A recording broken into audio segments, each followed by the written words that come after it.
But then you went home. No. They took it to a whole new level. Fix that. No, not only are you enslaved, but when you have children, they will be enslaved. And when they have children, they will be enslaved. And you will be enslaved, your whole family, for about 250 years until it's illegal.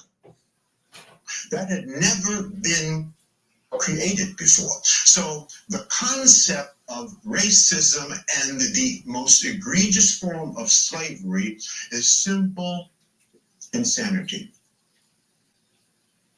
How another human being can come up with something like that and sustain it for centuries is a clear sign of insanity. I want you to write this down. I want you to go on YouTube today or tomorrow, and I want you to search Toni Morrison and Charlie Rose. How many of you know who Charlie Rose is? One of the best interviewers on PBS. Good day, family. I just made it in. I'm going to fix my teeth. But look, his name was George Fraser. Dr. George Fraser. Was that his name? Morrison, what did she think about? Yeah, George Fraser. Racism. Toni Morrison, one of the most brilliant minds on the planet, not just black.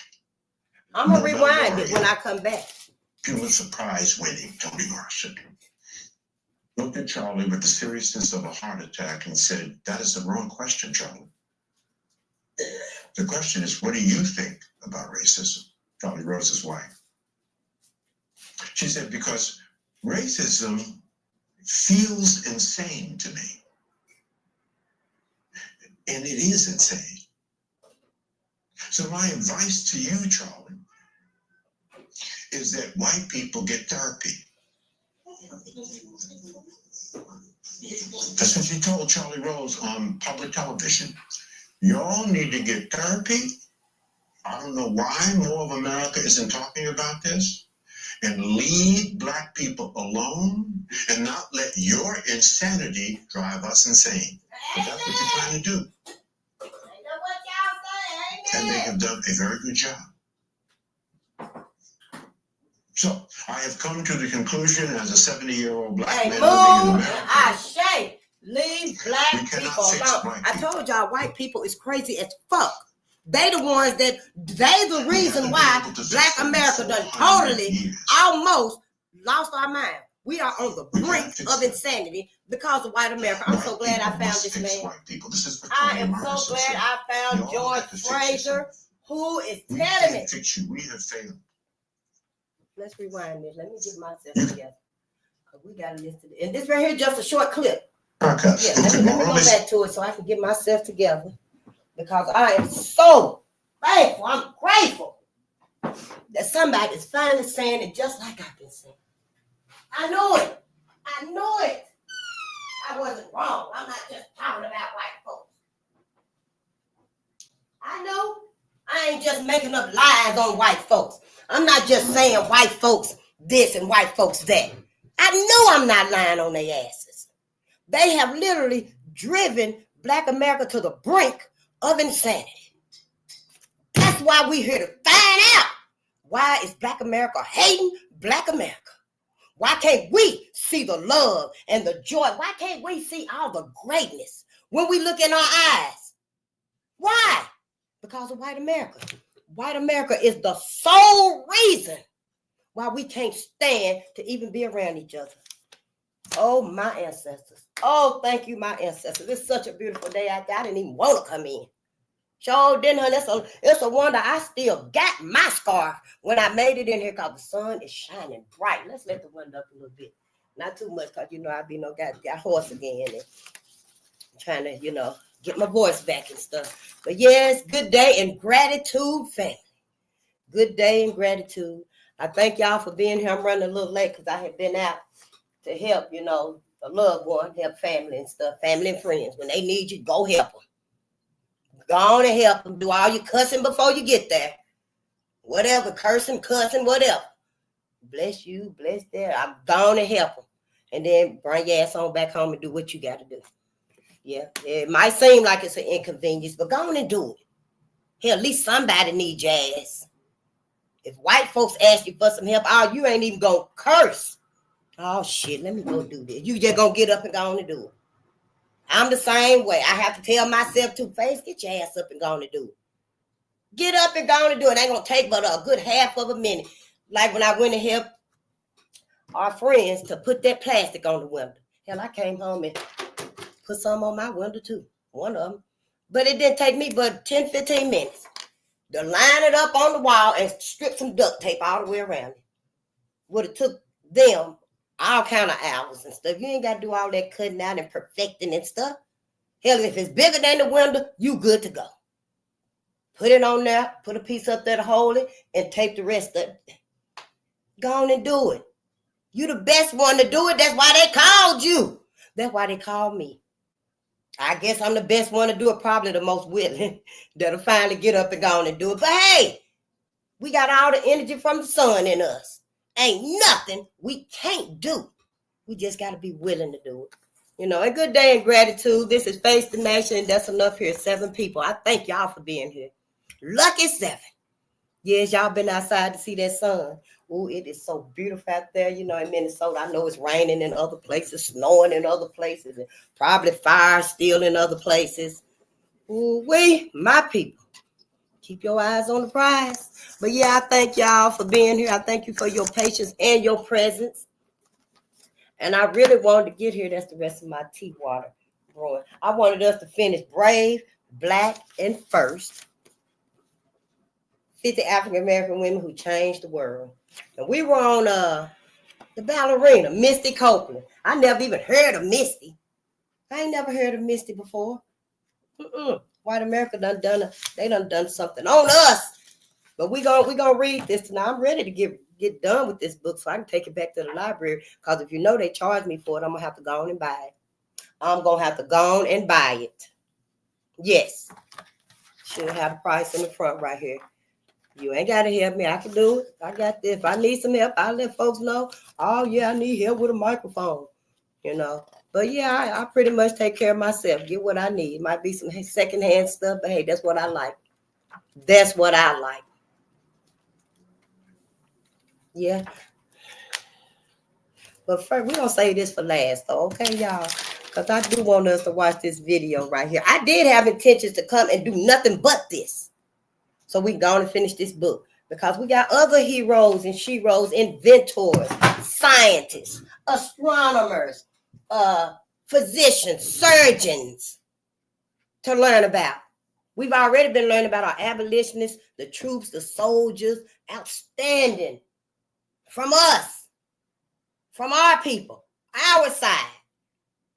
We ain't even hardly got to go to white America studies for nothing.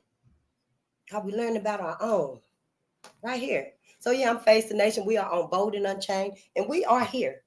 I'm here.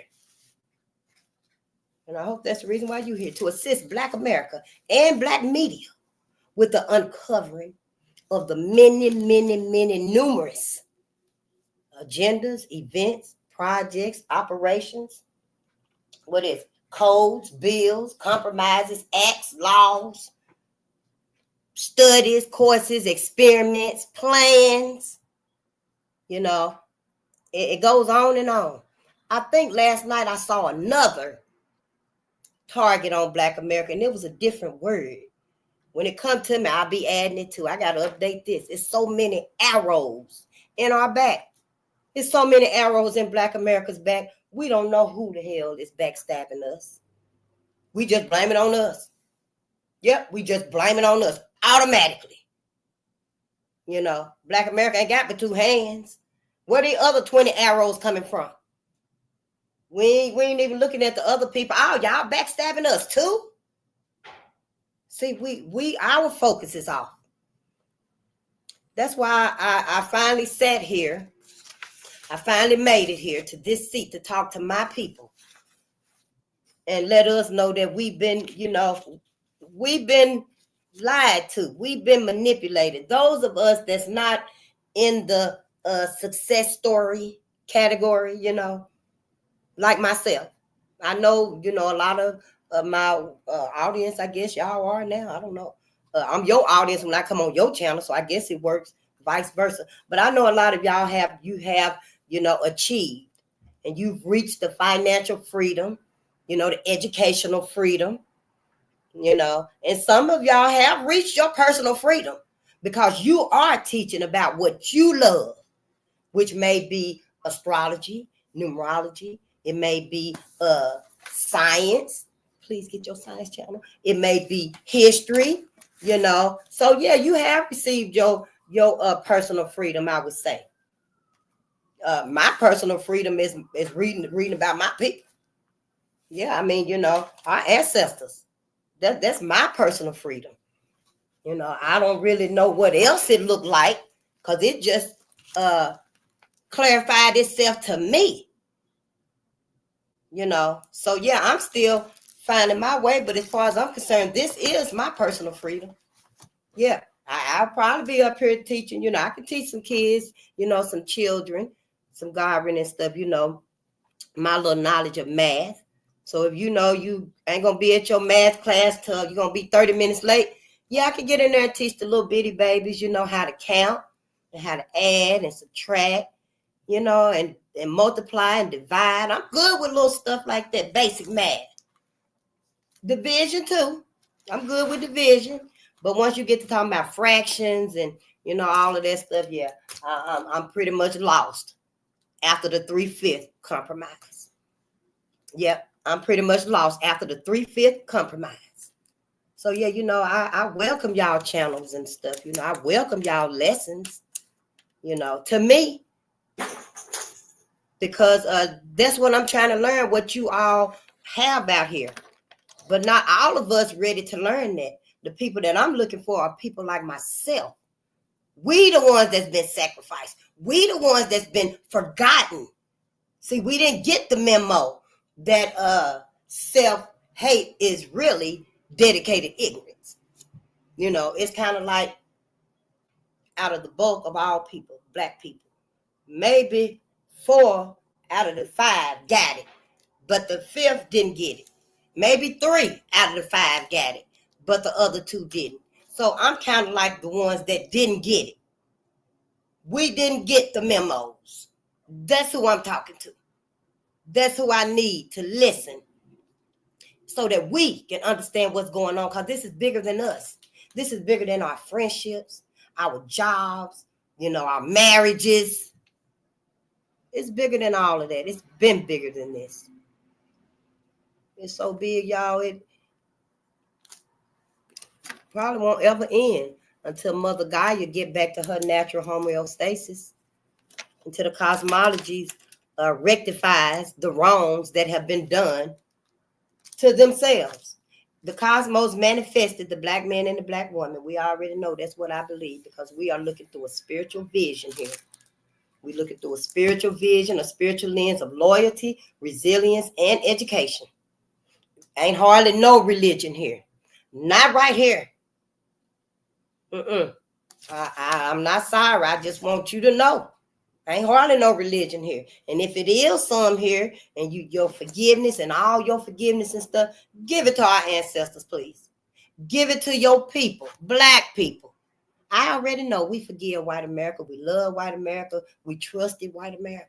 Some of us still do. I already know that. And that's fine. It's already done. That's what you feel. That's what you got. It's in your heart, your soul. It helps you sleep good at night. But keep it to yourself. Keep it to yourself. We only concerned about Black America right here. The well-being, the welfare, and the sanity of Black America. I'm trying to get my focus. I need to know how to express myself, what I feel. Because I don't want y'all to waste y'all time here with me.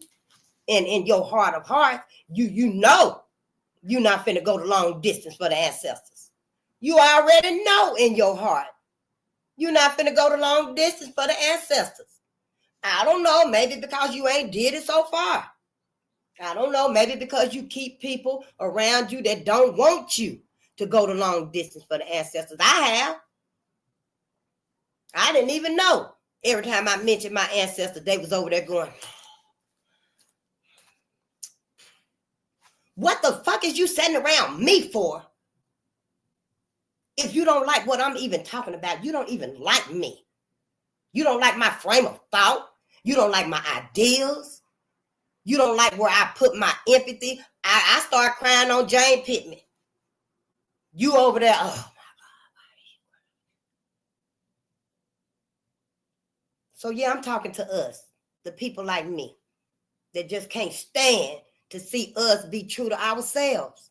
We gotta allow us to be loyal to us. We must allow us to be loyal to our ancestors. George Washington Carver, who don't want to be loyal to George? Sarah Rector. Oh, Sarah would be the hero, the shero in your baby girl's eyes, and you know it. The real McCoy, Elijah McCoy. When you want the best of the best of the best, you want the real McCoy. You know, I know the best of the best is the Marines. I know. But you know, when you want the best of the best of the best of the best, then you want the real McCoy. Now you know that, baby. You go get him all them little plastic toys and Tonka trucks and stuff. He done sat down and put together a whole caboose. Teach him about Elijah. Why not? Don't tell me you teaching them babies over there about whoever built that Tonka truck. You know, Black America, we just got to get on code for us. You know, John Brown, teach them about John Brown. We're not teaching no hate against white people. I tell them to their face as soon as they ask me. They see me somewhere and be like, oh, Faith, you said we crazy. I sure did. Y'all ass is crazy as hell. And Martin should have told my people to judge y'all by your culture, not your character. Judge you by your culture. Because when it becomes that isolated incidents, it's now multiple incidents, you know, and everything is taking shape. We need to know exactly who is shaping this up. Who's shaping all this violence and madness and you know, taking time back, rolling it back, like rolling, literally rolling time back. So yeah, you know, hey, I just have to say it like I feel it, like I call it and stuff. I'm the one that's sitting here reading it. Some of these white folk don't even say, with Face, we've never even read about Red Summer. My great-grandmother didn't tell me about Red Summer. Well, set your ass down and listen. Because everybody got a choice to make today. Whose side are you on? Now, if you're going to have your ass up in here, you better be quiet. Don't say nothing. I don't need your help to talk to my people. Everything that I'm meant to know and be revealed to me, white folks, I don't need you to give it to me. I don't need you to come here giving me nothing. Black folks too, if you know you ain't going to distance our ancestors, don't even come up to me talking about this and this and this when you know you finna quit. As soon as they tell you, oh no, you ain't finna go that far. You ain't going that far for Joe Ruffin. You ain't going that far for Mary Turner, John Hartfield. Now, you can talk about him and cry over him and reminisce and keep their memory alive. Name your babies after John Hartfield, you know, the four. But that's as far as you can go. If you know that's going to be your boundary, your line, then don't even come with me nowhere. Don't try to follow nothing that I'm saying and stuff, listening to what's happening, because what it's going to do is show you that white America done lied. White America been lying, manipulating, murdering, intimidating black people for the longest. That's why we ain't got no sense out here. That's why white America done taught everybody how to be like them, how to hate black folks like them. But then when you look around and stuff, when I look at it, it's like it would be comical as fuck if it wasn't so sad and didn't just outrage me. It outrages me that white America got everybody thinking they are so calm, cool, collected. Honey, Miss Jenny, do whatever you need her to do. Miss Jenny, you need anything, you call Miss Jenny, and her and Miss Jerry gonna see that you get everything you need. Now, they some old white folks and stuff, but they real fair. They should be. They should be. See, everything right here, everything, ain't nothing finna be here what white America done did. After this, We read this right here at midnight because it's too deep for the daytime, but I do reference to it. After that, we're going to read lynching in Duluth. Lynching in Duluth. Ain't that supposed to be Minnesota nice? Minnesota nice. Yeah, where everybody just flocked to Minnesota. Ain't that called the sanctuary state? Oh, yeah, so see, white folks are all over the country. This book right here is Racial Violence in the United States. Perhaps we need to go from state to state to state to state to state. Because, see, this self-hatred, this dedicated ignorance, it permeates everything. Just like Neely Fuller said, it permeates every white supremacist racism is in every last aspect of life. It is. And so is self-hatred for black people. Black people, the self-hatred, the dedicated ignorance in every area. And also, just like you have white supremacy racism in all of these areas of life, black people got dedicated ignorance in all of these aspects of life. And I'm telling you now, Black America, you either wake up, we either wake up, or honey, we probably won't wake up. We probably won't. You know, and I don't want to see us being forsaken and sacrificed, you know, however it's going to come out. And, you know, and the success stories of our people are able to survive and maintain. But those of us that didn't get the memo, we're not in the financial bracket. We're not in the educational bracket. You know, we just, you know, we didn't get the memo. We are the unfortunate ones. And everybody just be like, oh, well, they the unfortunate ones. Because we worthy too. We are worthy too, y'all. Now, I know, teach those that want to learn. But you got to keep teaching because we still having babies. How you know 6 months ago, just because, you know, black people over here on Street A, on Main Street, they didn't want to learn nothing then. This 6 months later, go back. Why you ain't been back out there to Main Street? People move. People move in, people move out. People get older. Why you just gonna say, oh, ain't nothing over there on Main Street? We ain't gonna go tell them motherfuckers nothing. We ain't gonna teach them nothing. Don't tell them nothing. We going on over here on, you know, on Broadway. Why? We gotta stop that. That's how we keep letting white America get in over on us. Because we don't show no empathy, no love, no compassion for anybody that don't seem worthy. That any of us that don't seem worthy, when we all are worthy. We all came from our same ancestors. Do you think they said, oh no, we're gonna save those, that's got wealthy, successful parents.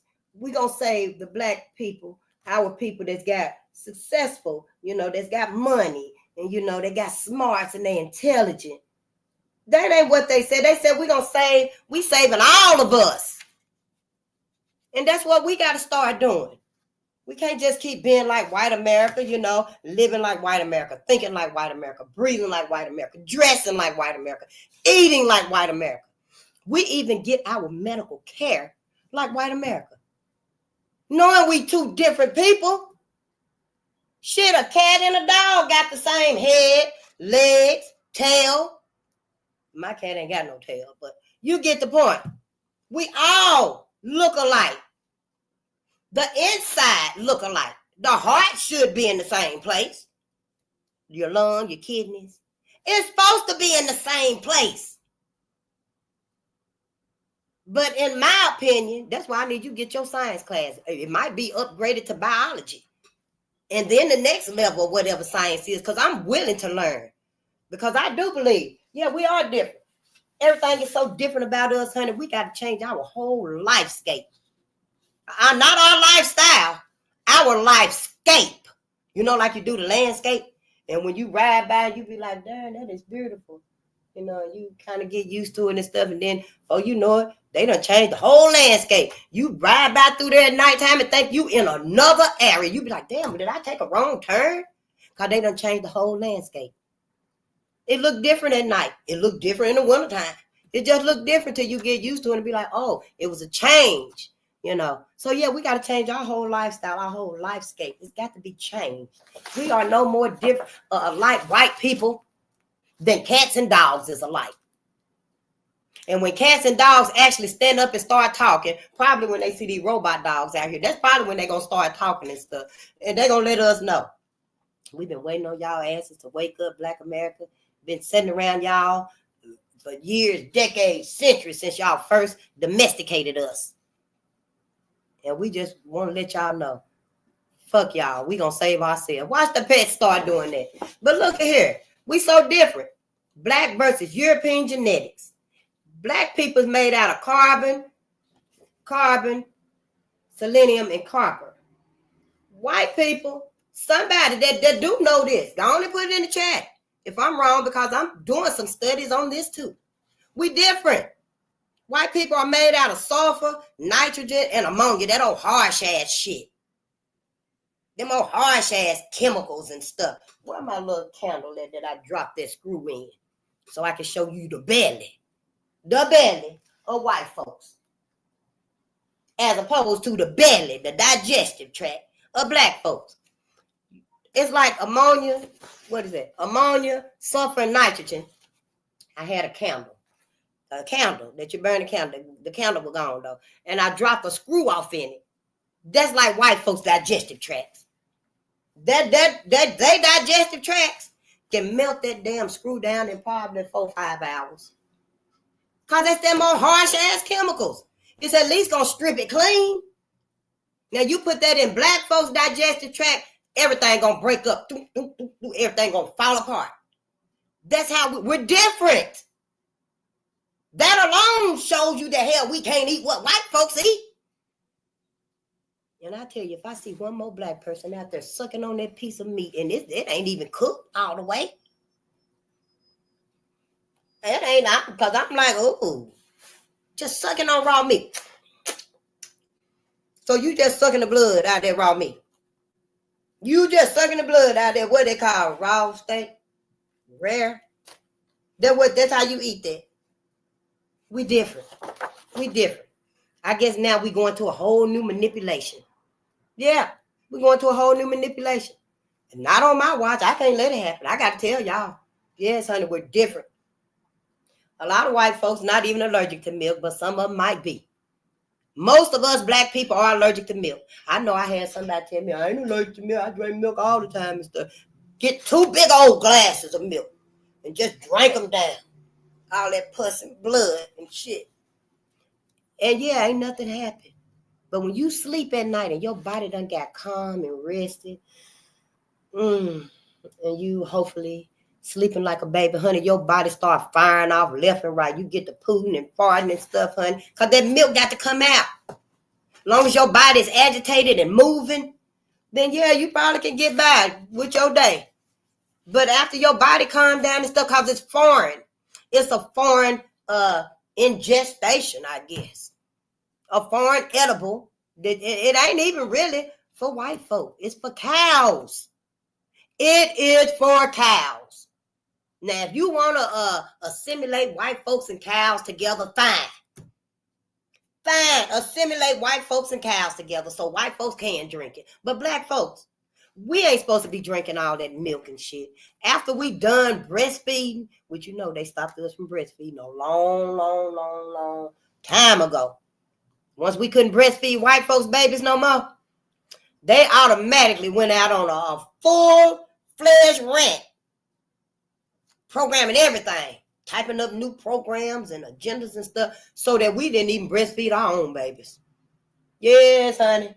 They sure did. Shit, can't nobody tell me nothing.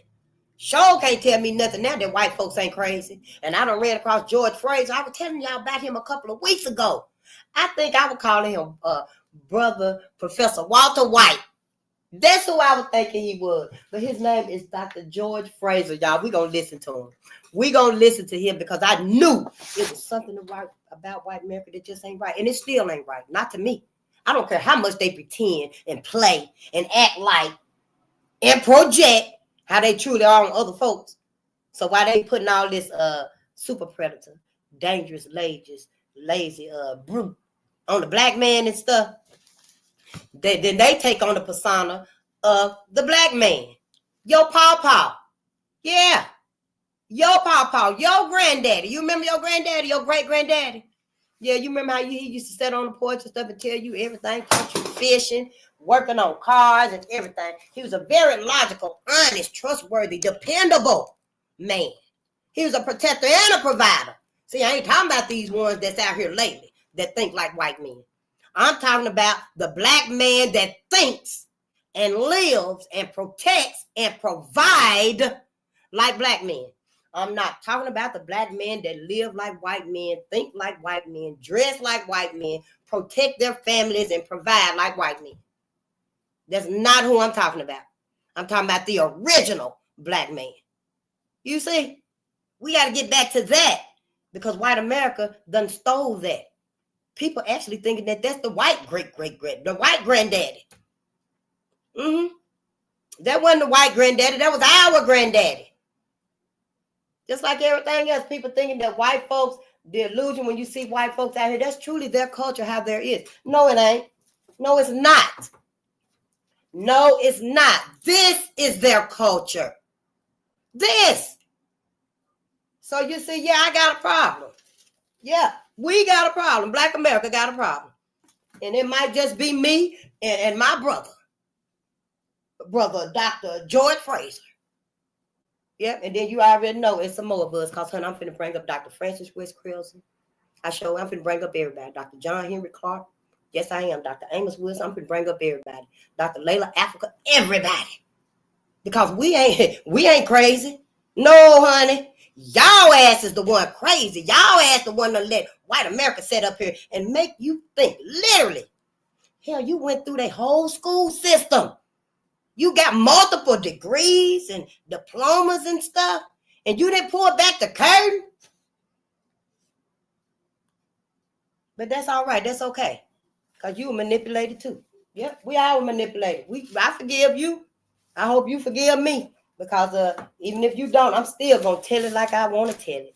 Like I see it. You know? Yeah, if I find out I'm wrong, I'll tell y'all hell I was wrong. I would tell y'all I was wrong, you know, and white folks is nothing like that, you know. And what really happened was that somebody else came down here on earth and they, you know, took over white America's identity. And it really isn't white America that has brought black America to the brink of insanity. So if that happens, then I will come back and correct myself. But until then, white America is the reason black America can't even function. If it wasn't for our critical thinkers, our mentors, our elders leaving us love letters and messages and models and blueprints and rough drafts. Honey, we probably wouldn't even have no focus at all, no clarity. We probably would be walking ourselves back to the plantation if it wasn't for our significant ones that really went the distance for us. So that's why I say, shit, you know, how far are you going to go for our ancestors? How far are you going to go for our ancestors before you feel like, oh, this getting too hard? It's too much pressure. It's too much pressure. I can't deal with it and stuff. I got these babies and stuff, you know, and they need to eat. You know, I got things that need to be done, my hair, my nails, you know. So, yeah, it was nice going with you, Face, as far as we went. I really enjoyed it. I learned a lot. I hope you learned something too, Face, but I got to go now. Then you need to go right now. You need to go right now. I'm the last one here, and I'm going the distance. Yeah, maybe catch up with somebody else. I don't know. Maybe it'll make more sense to you, but we got a decision to make. Yeah, and you already know by the way I'm talking and stuff, and what I done said so far, it ain't nothing politically correct here, and it ain't going to be. Ain't no forgiveness right here for white America either. And I'm going to tell you why I've been saying judge their asses by their character. I mean, by their culture. That's what Martin told us, judge them by their character. And I think that's what I still do, because my mama taught me that too. You treat people how they treat you. And that's what I do. I do treat people how they treat me. I do, yeah. I'm not worried. I'm just wary, you know. But, yeah, let's get this out the way while we can. Copyright disclaimer under 107 of the Copyright Act 1976. Allowance is made for fair use for purposes such as criticism, comment, news reporting, teaching, scholarship, and research. Fair use is a use permitted by copyright statute that might otherwise be infringing. However, nonprofit, educational, or personal use tips the balance in favor of fair use. And that's the copyright disclaimer that we have to read to teach about us. History that really happened. Or to teach his story that really happened. I want to know, do the pastors have to read this? I ain't never seen a pastor read this. And we used to be at church early before he even started preaching. And now that it's online, do pastors have to read this too?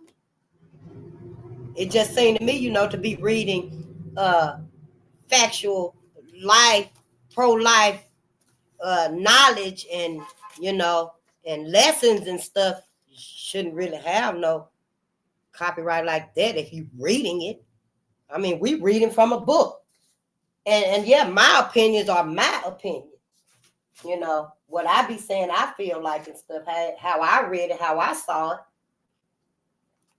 Maybe you don't see white folks as the demon, the devil that we think is under the ground, like I do. Maybe you don't see the horns on their head, like I do. Maybe you don't see the limp that they limping with. It's actually, that club foot stalking our ancestors in the middle of the night, just chasing them down, like I do. That's why I say, in my opinion, on a lot of things. But yeah, let's watch our brother first because he is awesome. I'm so thankful I found him. And this right here is a short video. This is only 7 minutes and 28 seconds. The one that I had started looking at before when I was mentioning him, trying to figure out who he was this one right here. We cannot fix white people. And then that right there, the insanity of racism. Let's get back to it. The insanity of racism, because it's crazy.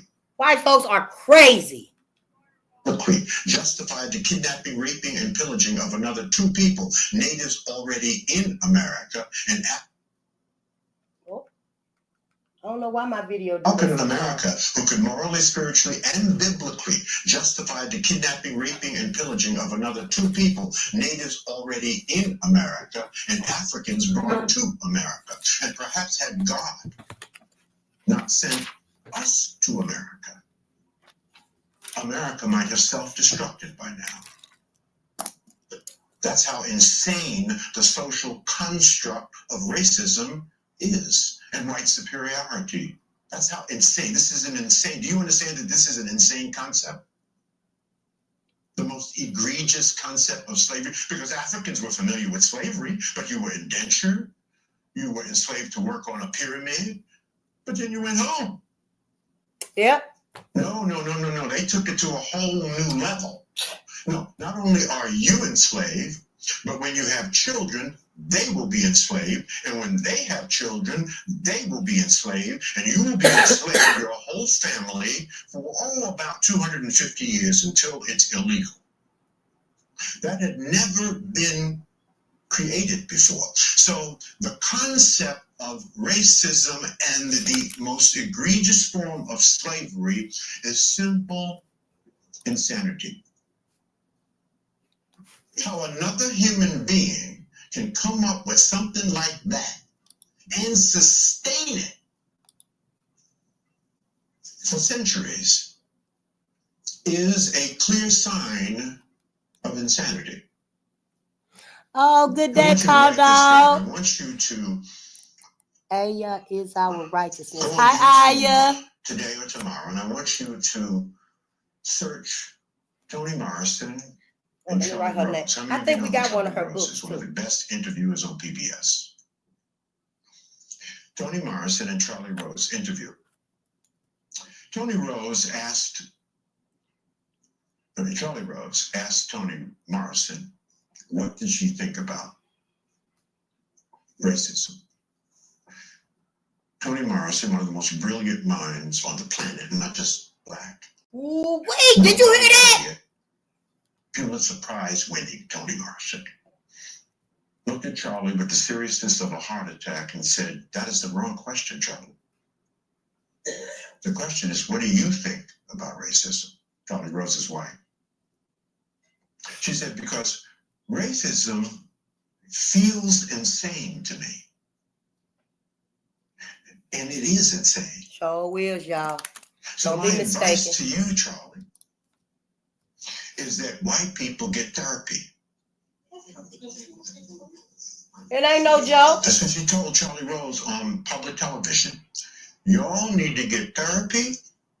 I don't know why more of America isn't talking about this. I don't know. And leave black people alone and not let your insanity drive us insane. Because that's what you're trying to do. Please. And they have done a very good job. Mm-hmm. So I have come to the conclusion as a 70-year-old black man living in America, we cannot fix white people. We haven't been able to fix them in 400 years. We can't do it, y'all. We cannot fix them. White people must fix white people. This is what Toni Morrison said. Y'all got to fix yourself. We can't fix you. We have failed. You got to fix you. But we can fix ourselves. That's the most important thing. We can undo over time some of the damage done to us by their insanity. And we are damaged goods. I don't have to explain that to you, right? Just look at our behavior. So we are damaged goods, and we need to work on us. We can fix us. In fact, white folks are not going to fix us. You understand that? Mm-mm. They haven't in 400 years. Who are white folks going to fix? White folks. Asians are going to fix Asians. Exactly. East Indians are working on East Indians. They ain't working on you, right? Arabs are working on Arabs. Our Jewish brothers and sisters are working on their issues and their people. That's who they should be working on. So they're not going to fix us. I have a good white friend who said to me, "George, I know what black people's problem is." I said, "Oh, really, Bob? What is black people's problem?" White folks. He said, "You spend all of your time thinking about us, and we don't spend any of our time thinking about you." So, George, if you're not thinking about you, and we damn sure ain't thinking about you, who's thinking about you? I had to do the Holy Ghost dance. I had no comeback. I had no comeback. So that's right. So we have to spend our time working on us. And there is much work to do, right? So we'll put a pin in that thought. Look at a very, very short video that speaks powerfully to one of the reasons you must be at the Power Networking Conference in your own backyard. It is a concept that I've been working on for 30 years. And I don't know if you know, but I'm the brother that came up with the term connect the dots. Connect the dots. I've been saying that for almost 30 years. It's now a very, very popular phrase, but if you read any of my books, the first one to say that, the first one to put that together. So I think Cassandra is going to start this piece. And I want to get some of his books. Just hold on one We second. definitely going to read some of his books. This was a piece I did 8 years ago at Eddie Long's church in Atlanta during the State of Black America with Tavis Smiley. How many of you remember those big all-day programs, the State of Black America? And I was called upon to be on the stage with the likes of Minister Farrakhan, Al Sharpton, Jesse Jackson, Cornel West, Michael Eric Dyson, the who's who of Black intelligentsia. Look at our family And sitting I in talked there. about my concept of connecting the dots. Oh. And someone found this on YouTube because Tavis. Resume video. if you want to put your money into something, see, I don't really like technology like that and stuff. But yeah, that was our brother. I want to get back to that too. Yeah, I do want to get back to that. His name is George Fraser. Yeah, I'm gonna put together a whole little playlist for him, and we're gonna watch just his videos and stuff. And because it is something about it, y'all. White America is crazy as hell. They still crazy. They ain't trying to fix themselves. White America ain't never been trying to fix themselves. Baba been telling it. Bro, I call all of them Baba. Yeah, brother. Ain't that the word for brother? Baba. Like Baba Dick Gregory. And Bobby Hemming and stuff. Yeah. But he been telling it. Toni Morrison been telling it. I said, I didn't know about these people. Not from the South, we don't get nothing. Sure don't. They told us that Christopher was a hero.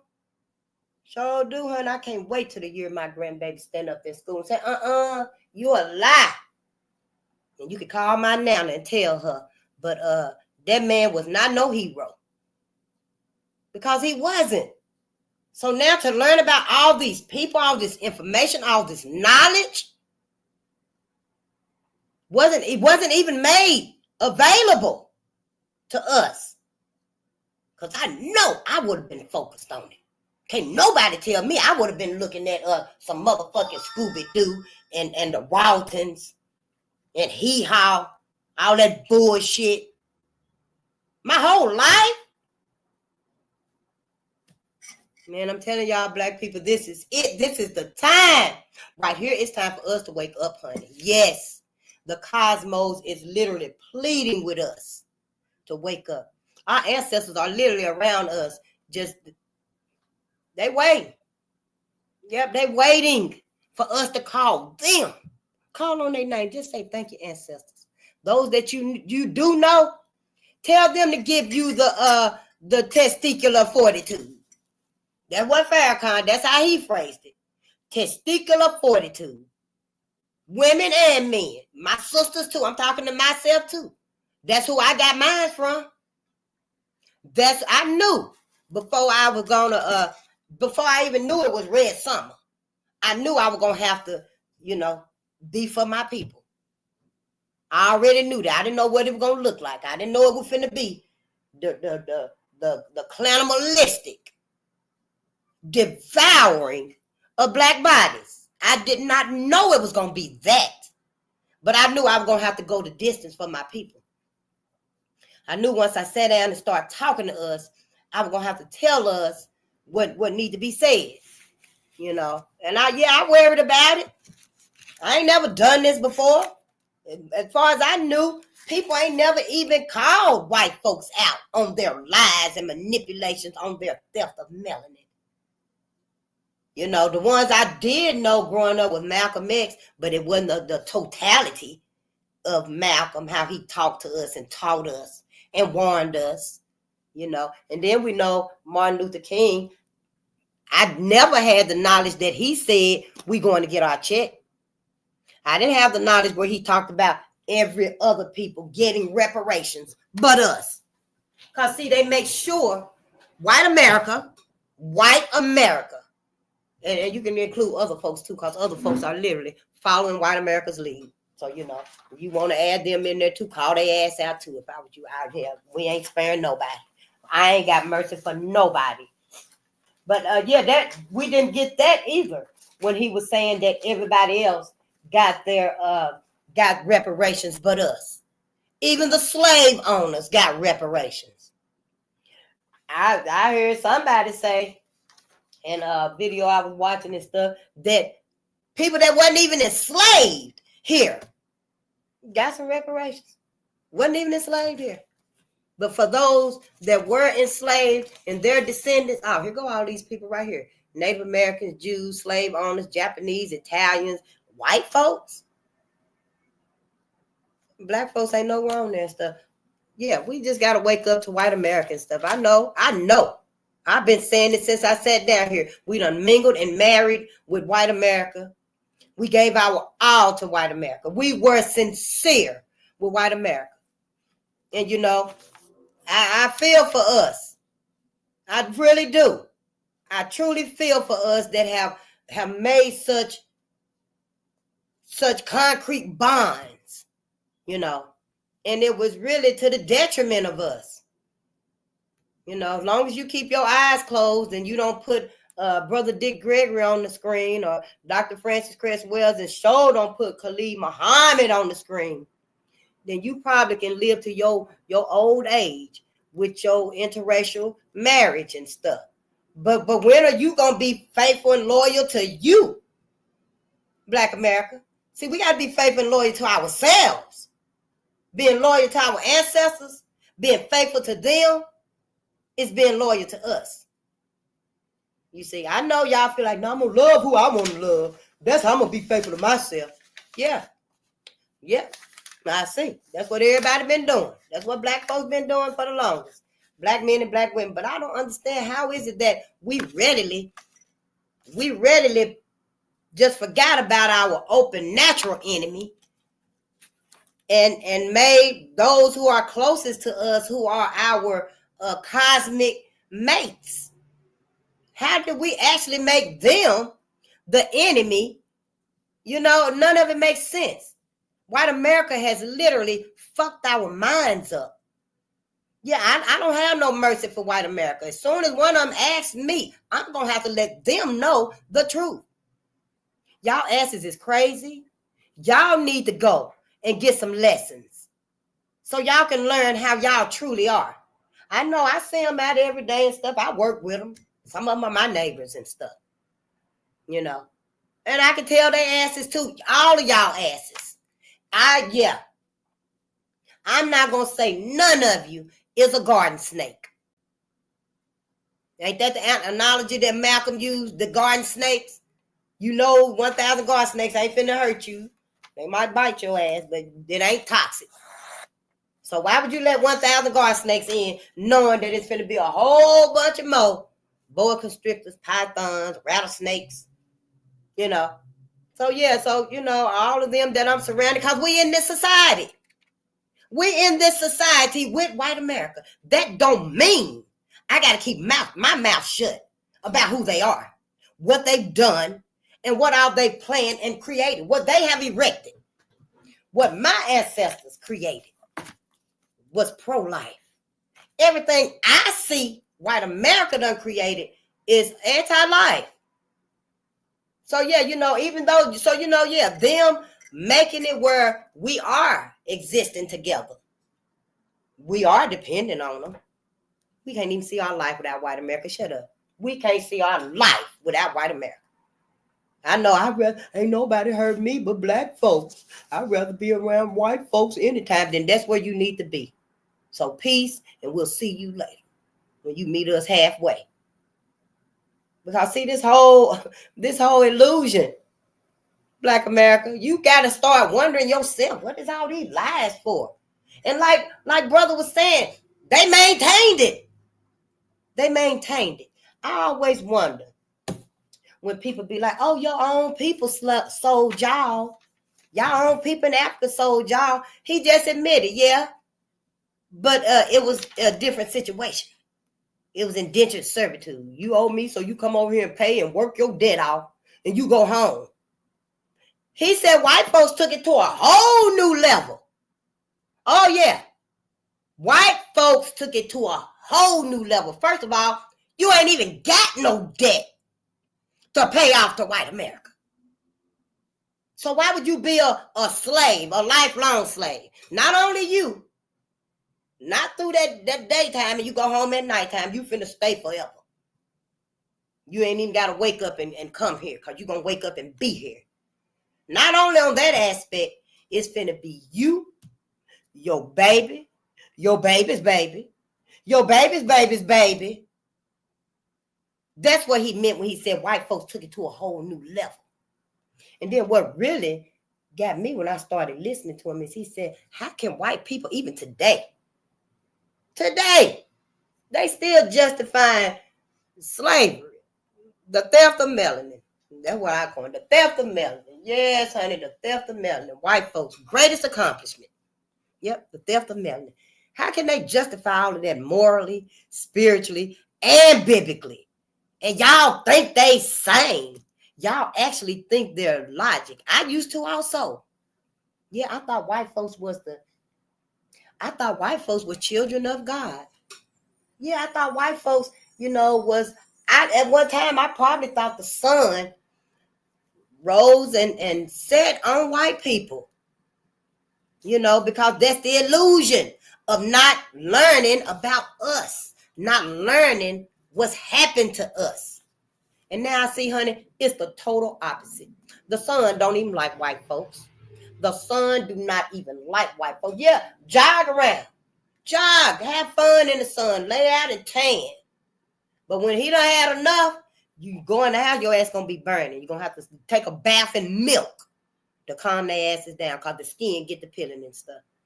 I know y'all gonna say, oh, black folks sunburn too. Yeah, we already discussed that. That's because of what you're eating.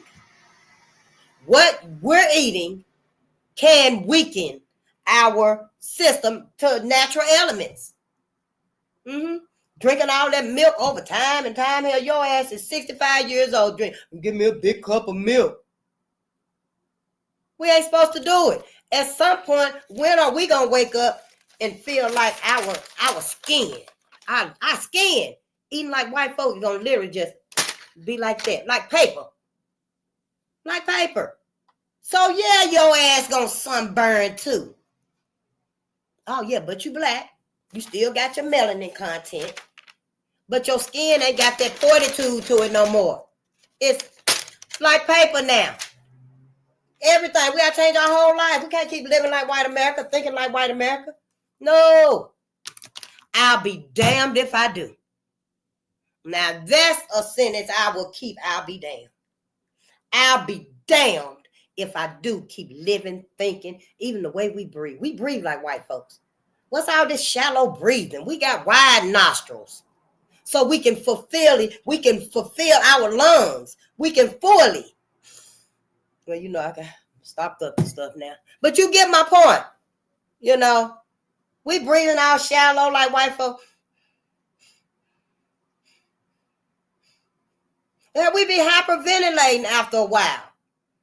We got to look at this thing logically. We got to look at it honestly. We can't keep lying to ourselves and pretending. Martin told us, he told us to our face. I didn't know.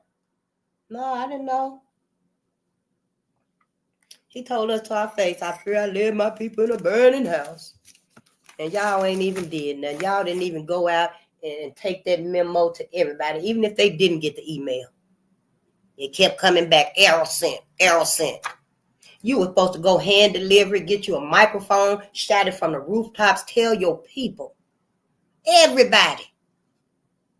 The same way the Union Army went to every plantation in the United States, because they had to. Because white folk were like, oh, we're going to hide these niggers. Send them on further down south. Put them slaves under the carport until they leave. But they had to literally, in my mind, in my opinion, the Union Army literally had to go to every plantation and let their asses know they free. Let them go. Let them go now. That's what y'all was supposed to do. Y'all was supposed to say, well, they ain't getting the memo. This email keep coming back. We got to get it to them another way. Hell, send it through the regular mail. I don't know. Get a radio station, a radio podcast. Just get it to the other people. If you ain't going to hand deliver the message, mouth to mouth, face to face, you got to make sure Black America all gets saved. Some of us not going to be saved, and the rest of us is. Same thing what happened when Black people left their plantation. And you remember some Black folk, how the master was sitting up there and the white woman had her own baby. She had her own damn baby. With all them tears in her eyes and stuff. She begging longingly, looking at Black women to come and get the baby, please.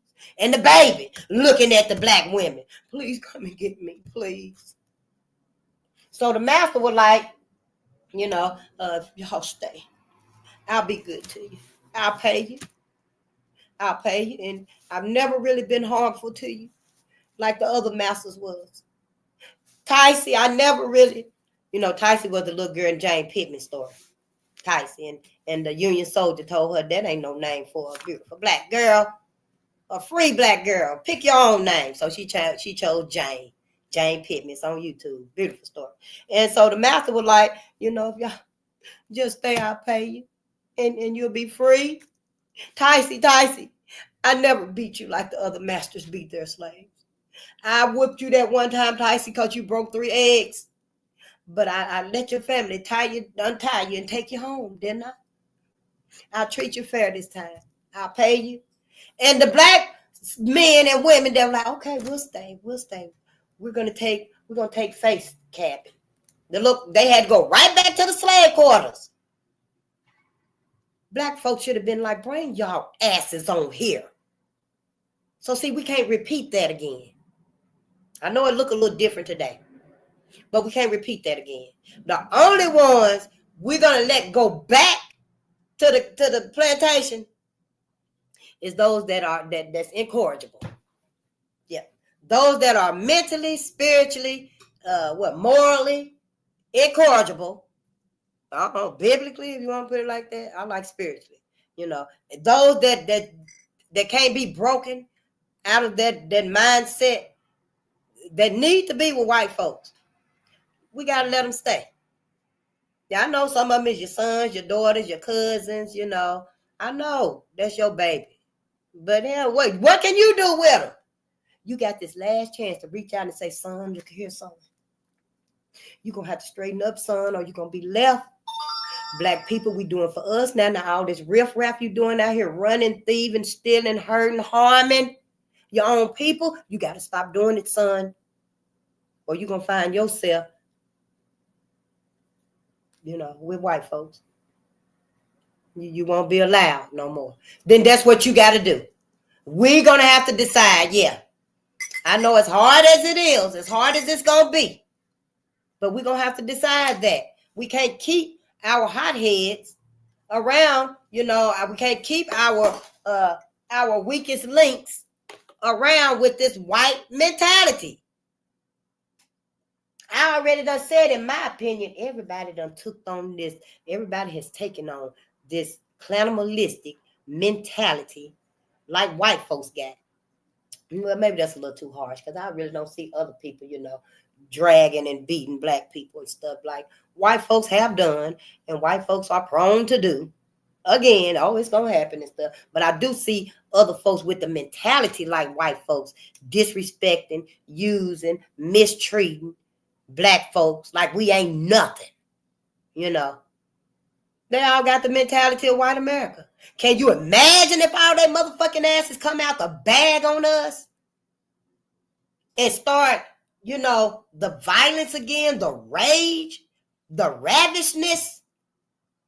I can't even imagine. No, honey, I can. I can see it, though. I can see it happening. Yep, I can see it happening. When I say, like the King Alfred plan, that everybody, when I read that King Alfred plan, and it was on my old Facebook page, but you probably can find it.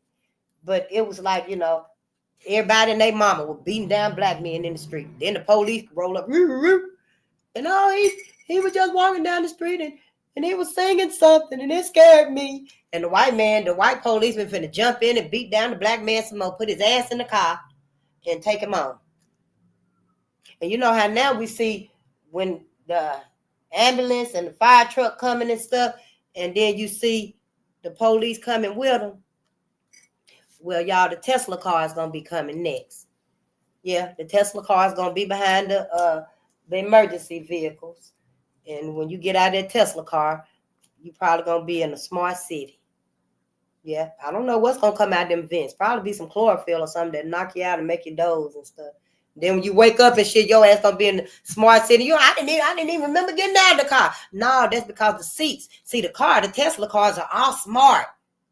The seats themselves can actually unlock and roll on the outside of the car and lay you down.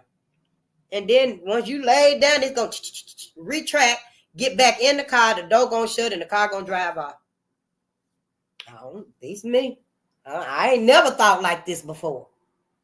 But I feel like to know what's going on, we got to have some thoughts of what these people got in mind.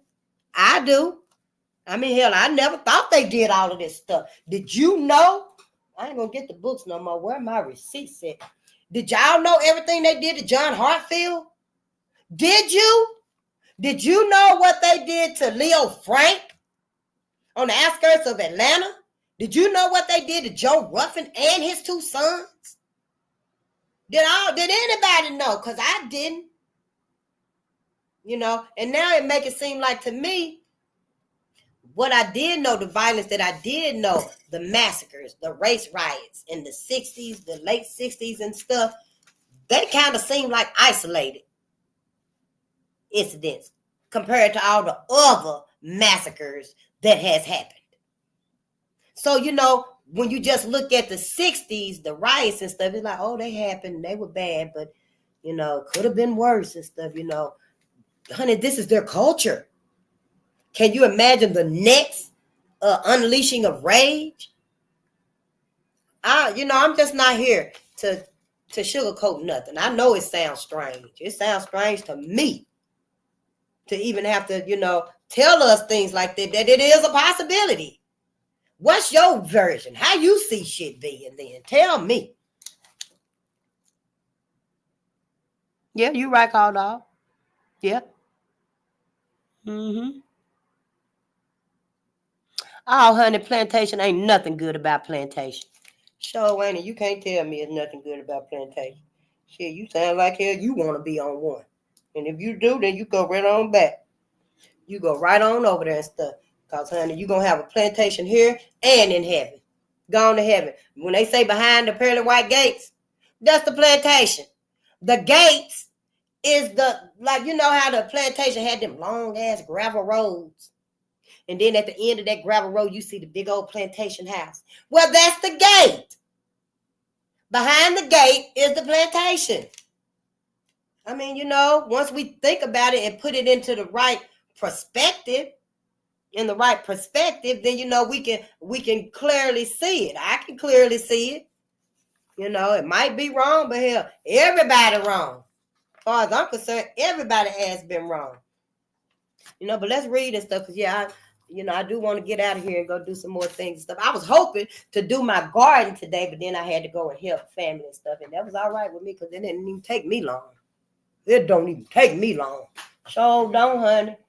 Nope. I suggest you learn it so you can do it next time for yourself. And then you won't have to call me no more.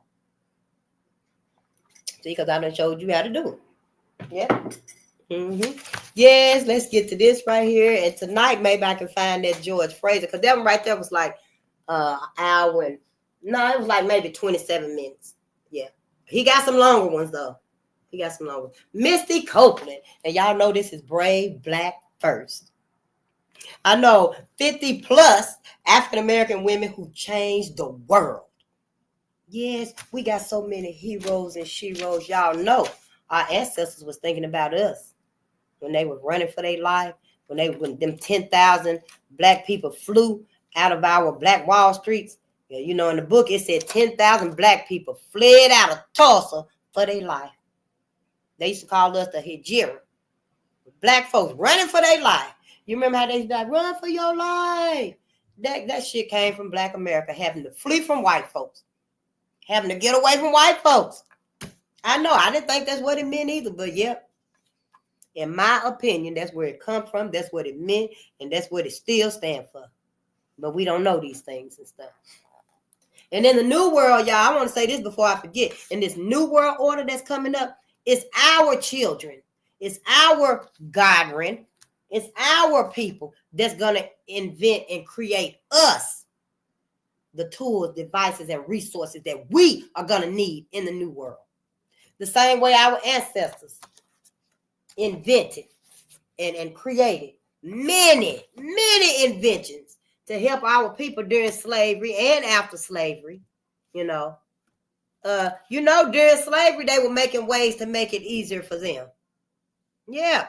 During slavery, they were making ways to make it easier for them. And I just want to say that, you know, it's us that are going to invent the new tools and stuff. We're going to need a whole new toolbox. Everything that you would put in your toolbox. We're going to need a whole new toolbox for the New World Order. Ooh, did y'all hear about our brother Julian Brown? I think that was his name, Julian Brown. And he invented plastiline. Yes, he invented plastiline, honey. Y'all, our brother is so brilliant. Y'all, guess what he did? He takes plastic and make gasoline out of it. Plastic. Regular plastic. Your plastic jug, your milk jug, your orange juice jug, and stuff like that. Any kind of plastic. It could be the, oh, I'm throwing all these away. Throw all these away right here, y'all. I just learned this morning that the black plastic is the most dangerous plastic. And I get these, you know, when I have, you get them in with like your TV dinners or whatever. You know, when I go out and get some food and stuff, they come in the black. This is the worst that you can have. Yep, and I just seen that before I left this morning. Yep, I sure did. And I got a whole lot of them in there. I want to get all of them, and y'all can see me throw all that shit in the trash. Sure do, but you know, yeah, we're going to throw them away. I might not, since I'm just telling y'all. Throw all that black stuff away. Your black silverware, your plastic cutlery, that's the worst to have. And then Dr. Yaki said, anyway, we need to start eating with our hands again so we can get that memory to mouth, you know, the memory to mouth. Because see, when and I was listening to him, and I didn't listen to it again. I said I'm going to go back and listen. But how he explained it, how I understood it was that when you touch your food, you pick your food up with your hand, it's got a memory. It's got a bond, a connection. Like Dr. George Fraser said, connect the dots. But when you touch your food, and it's got a memory now, it's got a bond now, you know, and you put it in your mouth, it's better for you. It's better for us as opposed to using silverware, even if it's just, you know, regular fork.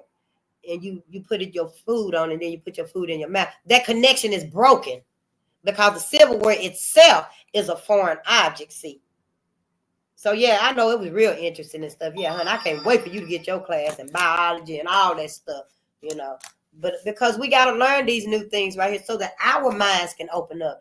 The new world, this new world, I don't think we would even maintain or be able to sustain ourselves that long in this new world order without the tools, resources, inventions, the creations that we're going to need.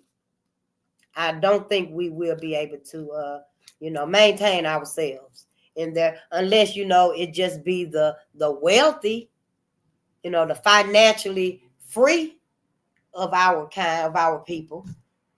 You know, they may be able to, but then, you know, they also will be vulnerable to the white, you know, mindset because they won't have the rest of the collective. They won't have the rest of us, you know, to remind and remember and, you know.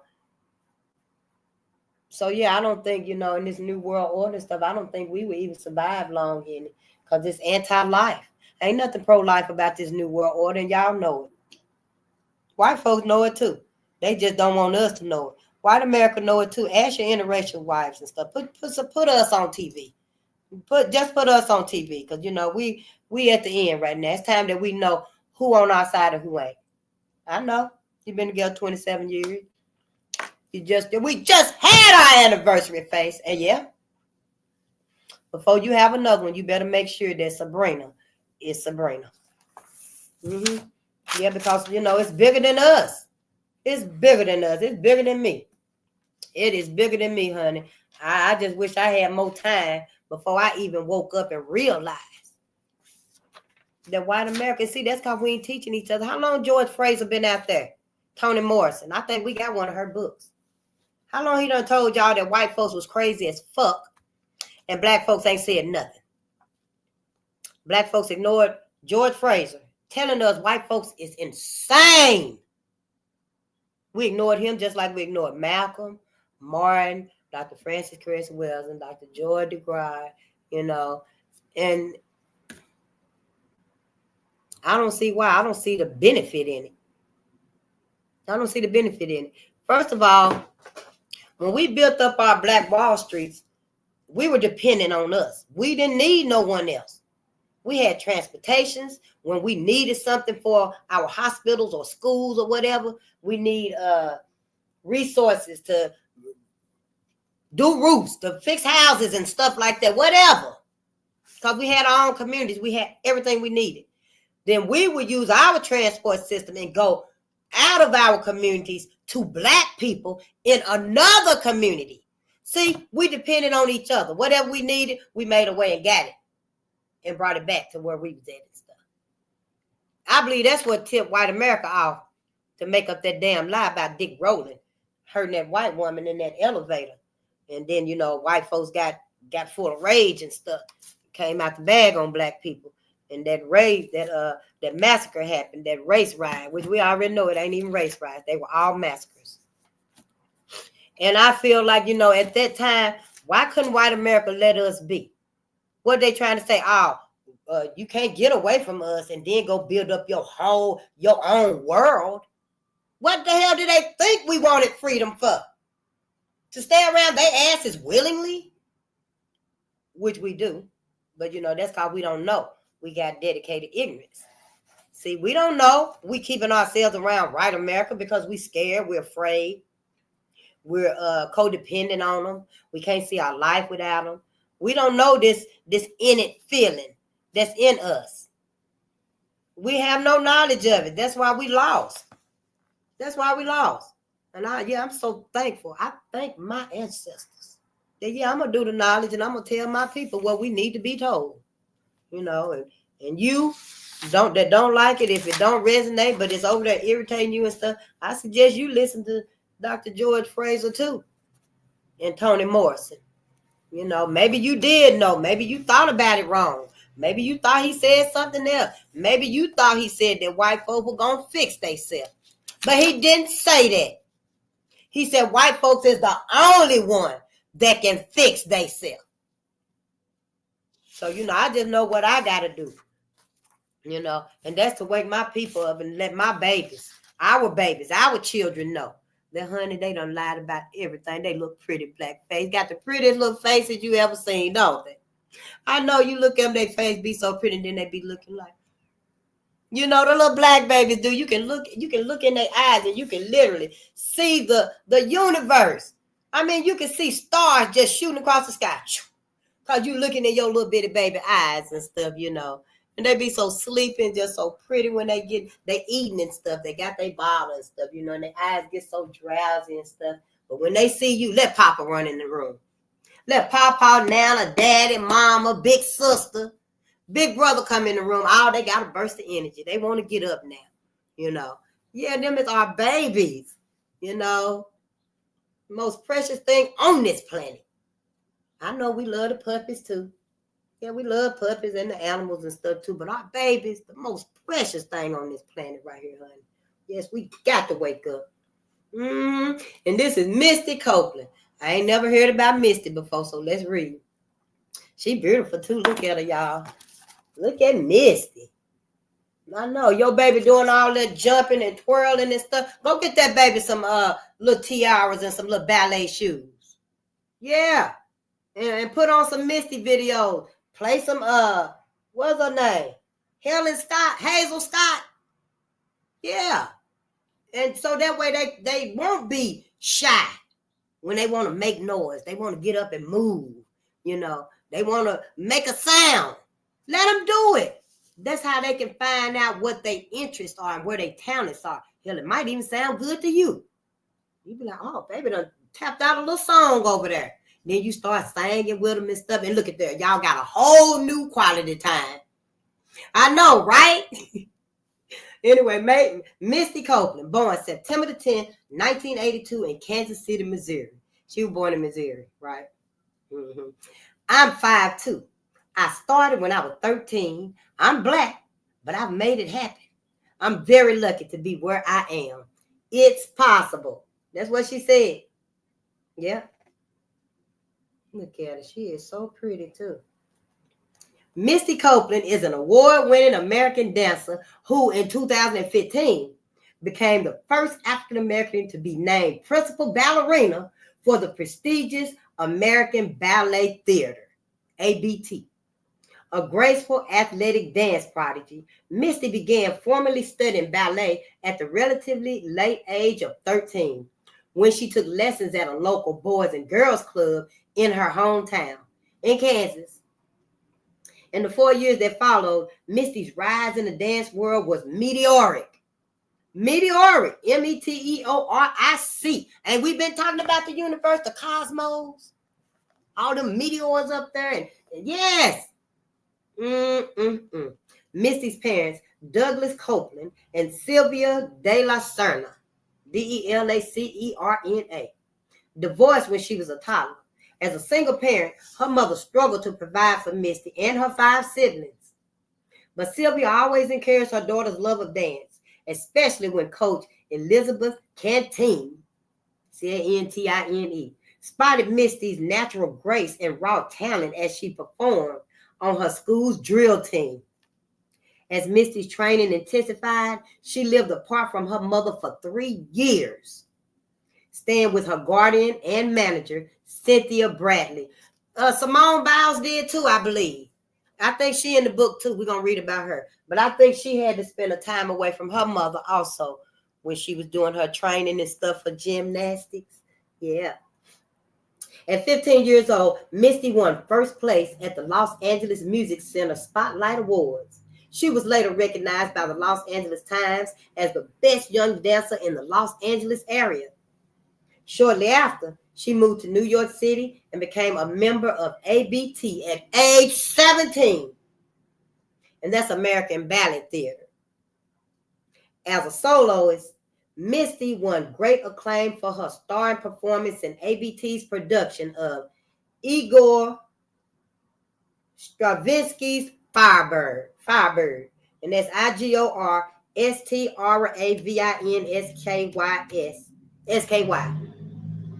Igor Stravinsky's Firebird.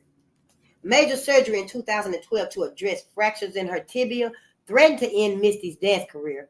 But with discipline, rigor, and renewed care for her body, Misty returned stronger and more confident than ever, performing starring roles with ABT, including becoming the first African-American woman in a professional company to perform the role of Odette/Odile.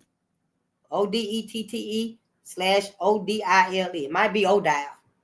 Odette/Odile in Swan Lake in 2014. Dancing with Prince. Acting on Broadway. Appearing with cellist Yo-Yo Ma. Interviewing alongside President Obama. And writing several books. PBS also produced the film A Ballerina's Tale, documenting Misty's life and her rise to prominence. The unlikely ballerina continues to perform with ABT. Look at there. Wow. And Misty didn't start till she was 13. Because, they be saying that most ballerinas have to start young, in life and stuff, so their feet can get acclimated, to the dance and stuff. I mean, look at the shoes itself. You seen them little ballerina shoes? They all tiny and hard on the front. That's why, it's easier when they start learning when they're kids and stuff, when they're young. That way their feet can get used to standing up on them tippy toes and stuff. Yeah, I think she looked like one of my cousins. Ooh, y'all, look at Angela Davis. Oh, my ancestors. Look at Angela. Look, let me open the screen up right here. Yep, I know, right? Hold on, let me open the screen up. Look at Angela. Angela Davis. My sister. And Angela did not play, honey. Look at her, so beautiful too. I always loved her afro. Angela Davis, born January 26 in 1944 in Birmingham, Alabama. I am no longer accepting the things I cannot change. I am changing the things I cannot accept. Angela became one of the prominent faces of the African-American struggle for freedom and justice. She was greatly influenced by events in her childhood home of Birmingham, Alabama. When she was 4 years old, her family moved into a formerly white neighborhood. The following spring, white supremacists bombed the home of their black neighbor. Bombings became such a constant that her neighborhood was called Dynamite Hill. Ain't that some bullshit? White folks bombed black people homes that much that it was called Dynamite Hill.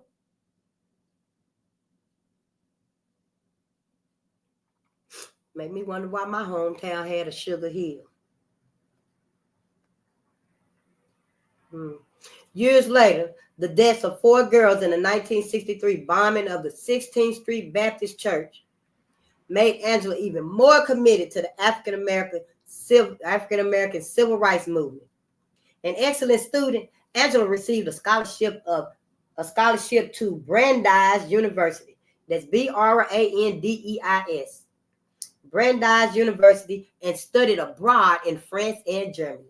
While a graduate student in California, she became active with groups such as the Black Panthers and the Student Nonviolent Coordinating Committee, SNCC, Martin Luther King's. In 1968, she joined a local affiliate of the Communist Party. The next year, California Governor Ronald Reagan tried to have her barred from teaching at any university in the state because of her political views. He was not successful, and Angela continued teaching where she wanted to and working on issues such as prison reform.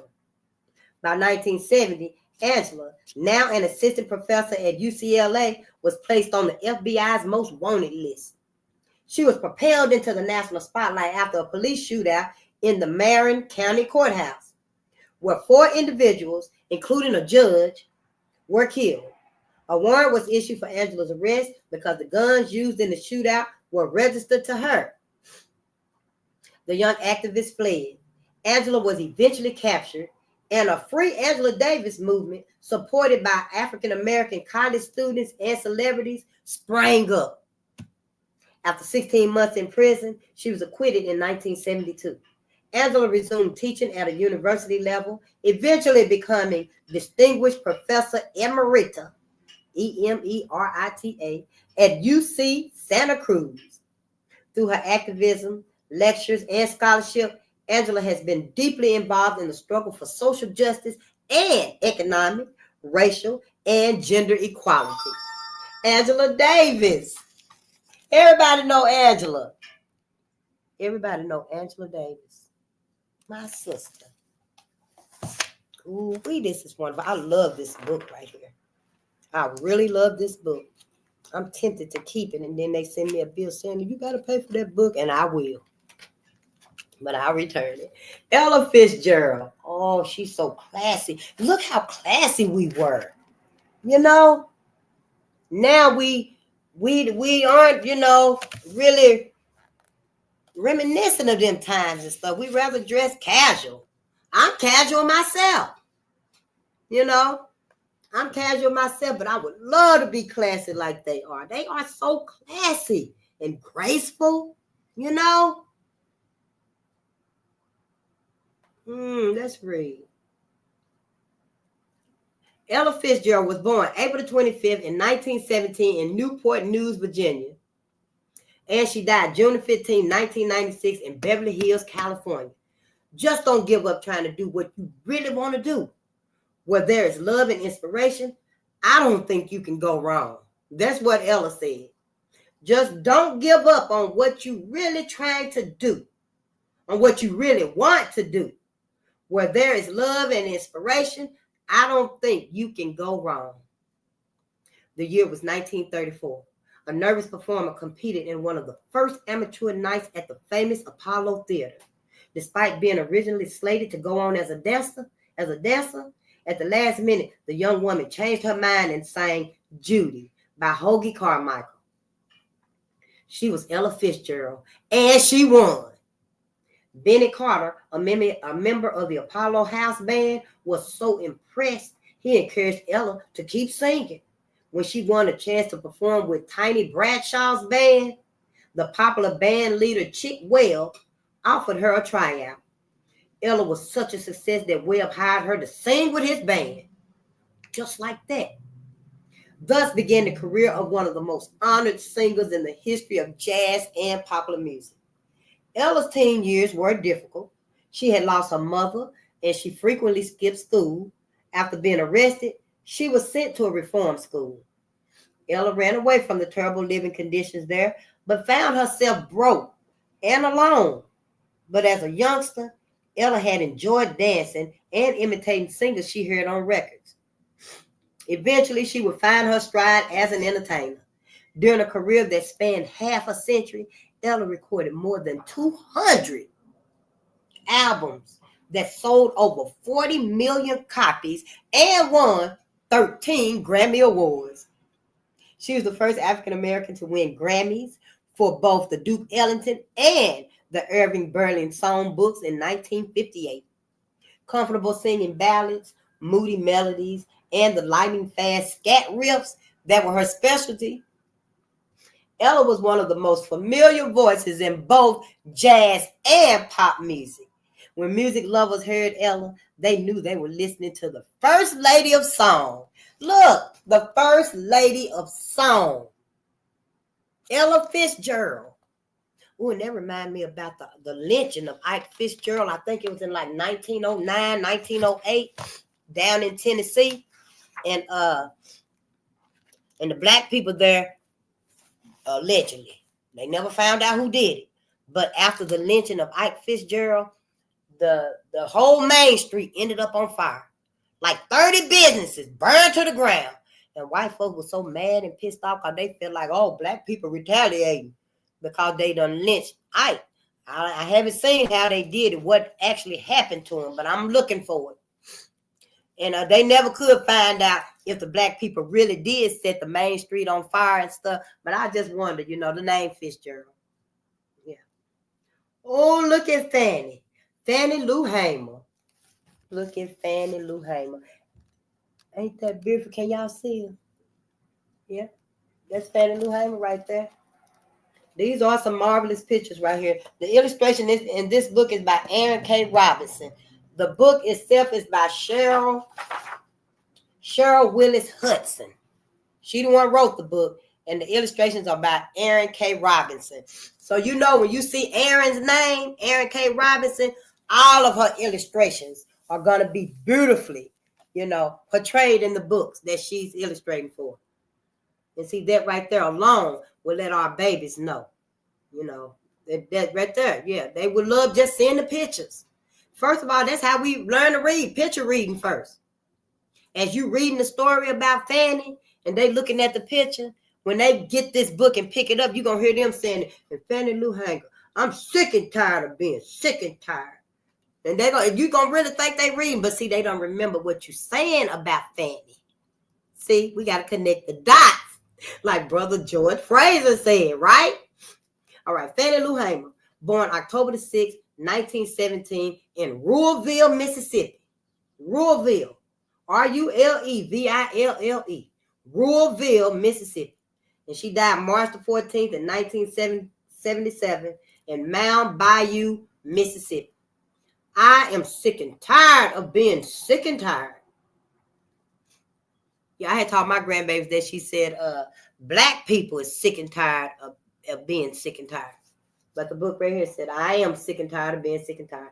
Fannie Lou Hamer sat at a table to testify before the Credentials Committee at the 1964 National Democratic Convention. And see, she took it over here. I don't know if I read somewhere that she wasn't supposed to speak or they didn't want her to speak. But when she did, that was all. That was all it took. She spoke plainly, powerfully, and passionately, detailing her efforts and those of the Mississippi Freedom Democratic Party, the MFDP. Mississippi Freedom Democratic Party, to register to vote as a first-class citizens of the United States. In her state, Mississippi, blacks were not represented by the Democratic Party. If the MFDP was not recognized and seated, Fannie stated in front of the television crews, I question America.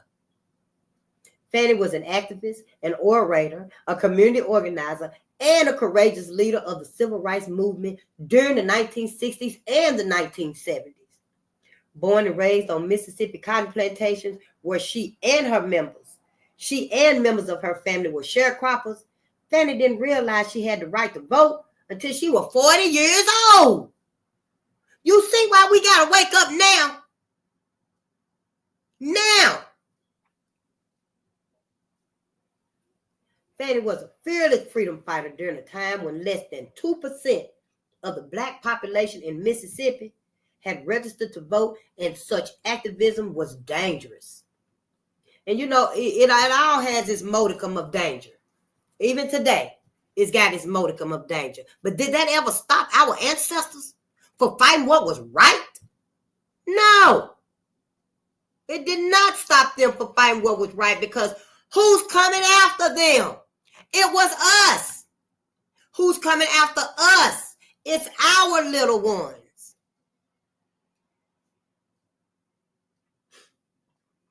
Fanny was evicted from her home in Ruralville for trying to register.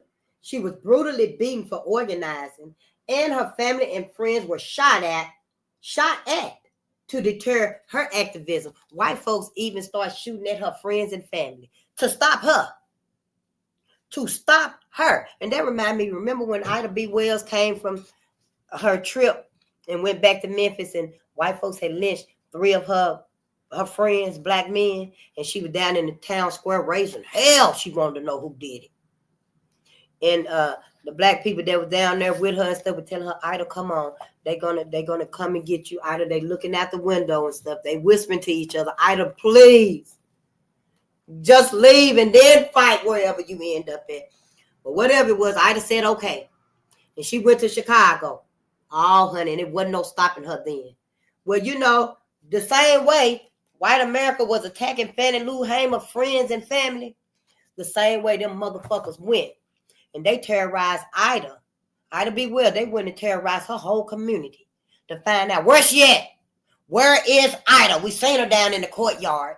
We know what she was down there doing. Because you know what happened to Mary Turner. When Mary found out that white men had killed her husband, what's his name? Hayes? I have to do some research on this stuff. I got it somewhere. I think his name was Hayes. I could be wrong, though. And Mary went down to that courtyard. And they were like in the early 1900s, too, I think. And Mary was upset. She was 8 months pregnant. They were looking forward to their baby being born. And they had killed her husband. So Mary was down there, and she was saying she wanted to find out who murdered her husband. And she wanted them held accountable and stuff. And white men was so mad, honey, just like they were looking at Ida when they heard her voice. And they got to looking out the windows and stuff. What is all that racket? The voice is a deep voice. So you know it ain't no white woman with no deeper voice, you know. And they, what is all that racket out there? And they seen Ida. They started running down the stairs and stuff to get there, but the other black people was already telling her, Ida, please, they coming, let's go. Well, anyway, they went to the community and was beating everybody, torturing everybody and stuff, wanting to know, where the hell is Ida? We seen her down there. Who was it? Where is she? But Ida had already left and had went to Chicago. That's the same way they did Fannie Lou Hamer families and stuff. That's what they do. That's what they do. Now with Mary, when they went down there and tried to stop Mary from saying she wanted justice for her husband, it wasn't nobody there with Mary. Mary left on her own, running on her own. A black woman, 8 months pregnant. White men chased Mary through the whole weekend. They stopped chasing her to go to church that Sunday morning. But after church, they still had on their motherfucking suit and tie. That Sunday morning after church, some of them probably changed into their boots and stuff, because, you know, they got to wade through swamps and stuff, you know, through the wilderness and stuff. But they found her that Sunday afternoon. And don't you know, they took our sister and they strung her up by her ankles. They beat Mary. And she was pregnant. She was 8 months pregnant. Hanging upside down. Y'all, I can see her trying to hold her stomach while she upside down. It just wasn't no help for it and stuff. And them motherfuckers cut Mary's baby out of her stomach. It's in the books. I'm not lying about nothing I done read. You can look it up yourself, because I'm wondering, how could we at least today, allegedly 2025, supposedly roll back to 1965, think that these people have any moral? They don't. I mean, they showing us right now the biggest manipulation they've ever done to us. It's finna be in this new world order.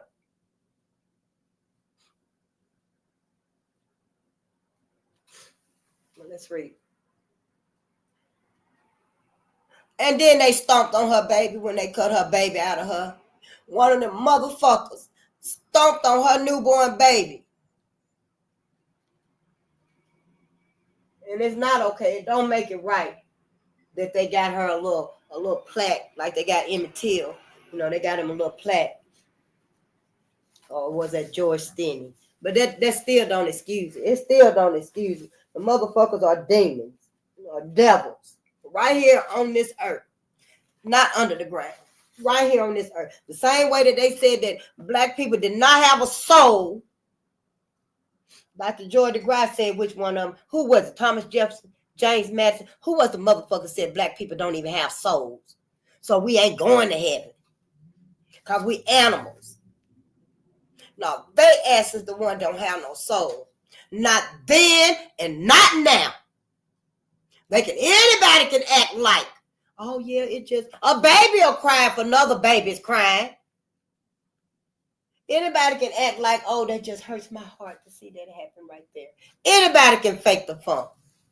Here, Jimmy already said it, fake it till you make it.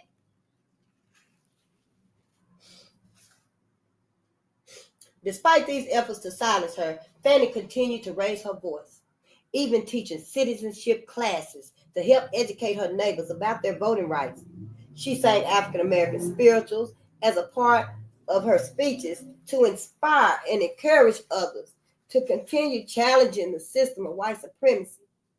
We stopped challenging. She co-founded an MFDP and confronted the all-white delegation. Although not seated in 1964, by the 1968 Democratic Convention, the MFDP became the official delegation of the state. That year, Fanny also organized the local Freedom Farm and Pig Bank, mobilizing her community to raise food to feed themselves. In 1971, she ran for Congress. Nationally and locally, Fanny was tireless in her efforts to organize women and poor people. Although she had a powerful, charismatic presence, poor health from childhood polio, diabetes, cancer, and complications from brutal beatings contributed to her death at the age of 59 in 1977. I seen her speech at the Democratic convention and stuff, and she was telling how them white men beat her. And then they had other black men. They had black men come in and beat Fanny. With all they might, they had to beat her, or they would get beaten too. Let's read. Elizabeth Catlett. Look at Elizabeth. I never heard her name either. Elizabeth Catlett. Yeah, she looked like she didn't take no shit off of nobody. She was so sweet and stuff, but honey, when she told you what she meant, she looked like she meant it. Elizabeth Catlett, born April 15th in 1915 in Washington, D.C., and she died April 7th in 2012 in Cuernavaca, Mexico. Cuernavaca, Mexico. I have always wanted my part to service my people, to reflect us, to relate to us, to stimulate us, to make us aware of our potential. That's what Elizabeth Catlett said. That's what she said. She always wanted her art to service us. I never even heard of her before. Elizabeth Catlett was an internationally known printmaker and sculptor whose art was always fiercely socially conscious. Her signature pieces focused on African Americans, women, and the lives of working class people. Part of her goal as an activist womanist artist was to make political statements and to make her work accessible to everyone. In bold strokes, she carved a series of 15 lino cuts with titles like Survivor, Sharecropper, and Negro Mother, in an epic commemoration of the historic oppression, resistance, and survival of African American women. Lino cuts based on her sculpture, Mother and Child, which won first prize at the 1940 American Negro Exposition in Chicago. had a major effect on the art world. Elizabeth became one of the most prominent African-American artists of the 20th century. Y'all, we got to see that sculpture of hers, mother and child. Yep. Elizabeth earned a scholarship to the Carnegie Institute of Technology, but was denied admission when school administrators learned that she was Black. And we in this book alone, we've read about multiple of our saviors, our inspirees. They inspire us, who was denied because they were Black. Now it seemed like she probably got in there, and then they learned that she was Black. So even seeing her brilliance and her gifts and talents, they still probably walked up. Excuse me, but we're gonna have to escort you out of the building, even though they saw her brilliance. You know, because it said right there, Elizabeth earned a scholarship to the Carnegie Institute of Technology, but was denied admission when school administrators learned that she was Black. Or maybe she hadn't gotten in there yet. She was awarded to get in there. And then I guess they were digging on in her history and stuff. How did they find out she was Black? Why did it even matter? You know, at that point.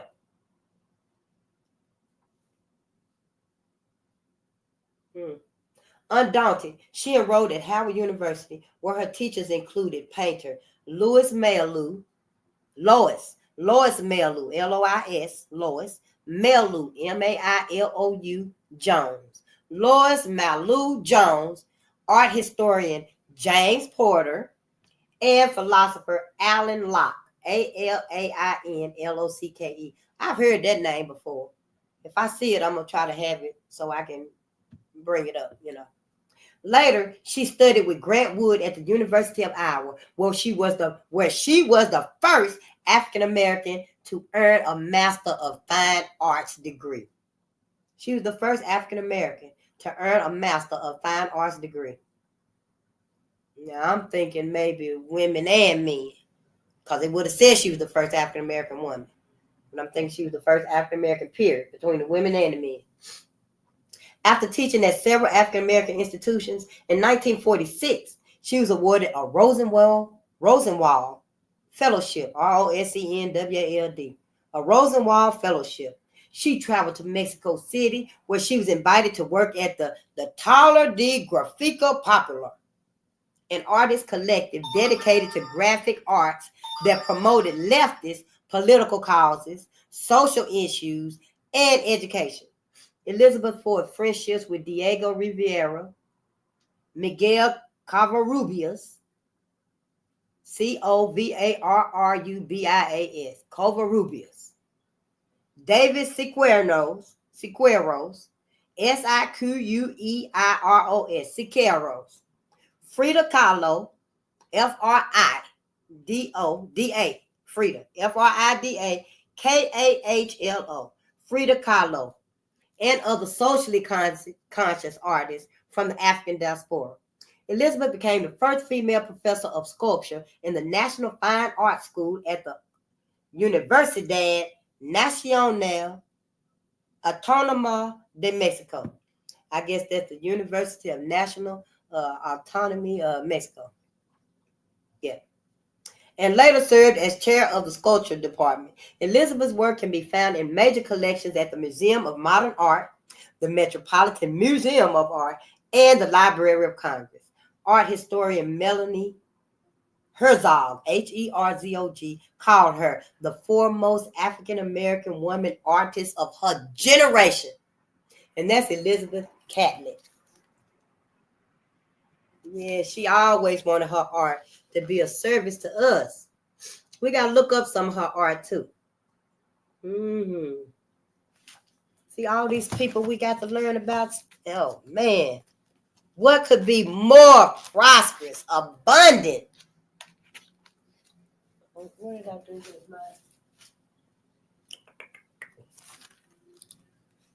I know it's 2:03. I ain't gonna keep us here long today. I'm gonna read maybe a few more. We getting done with this book. Yeah, we getting done with it. Yeah, it's not taking us that much long. We had Serena Williams.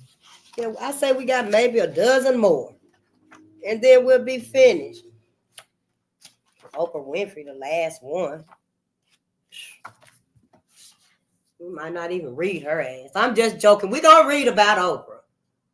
Serena Williams. Serena Williams, born September the 26th, 1981 in Saginaw, Michigan.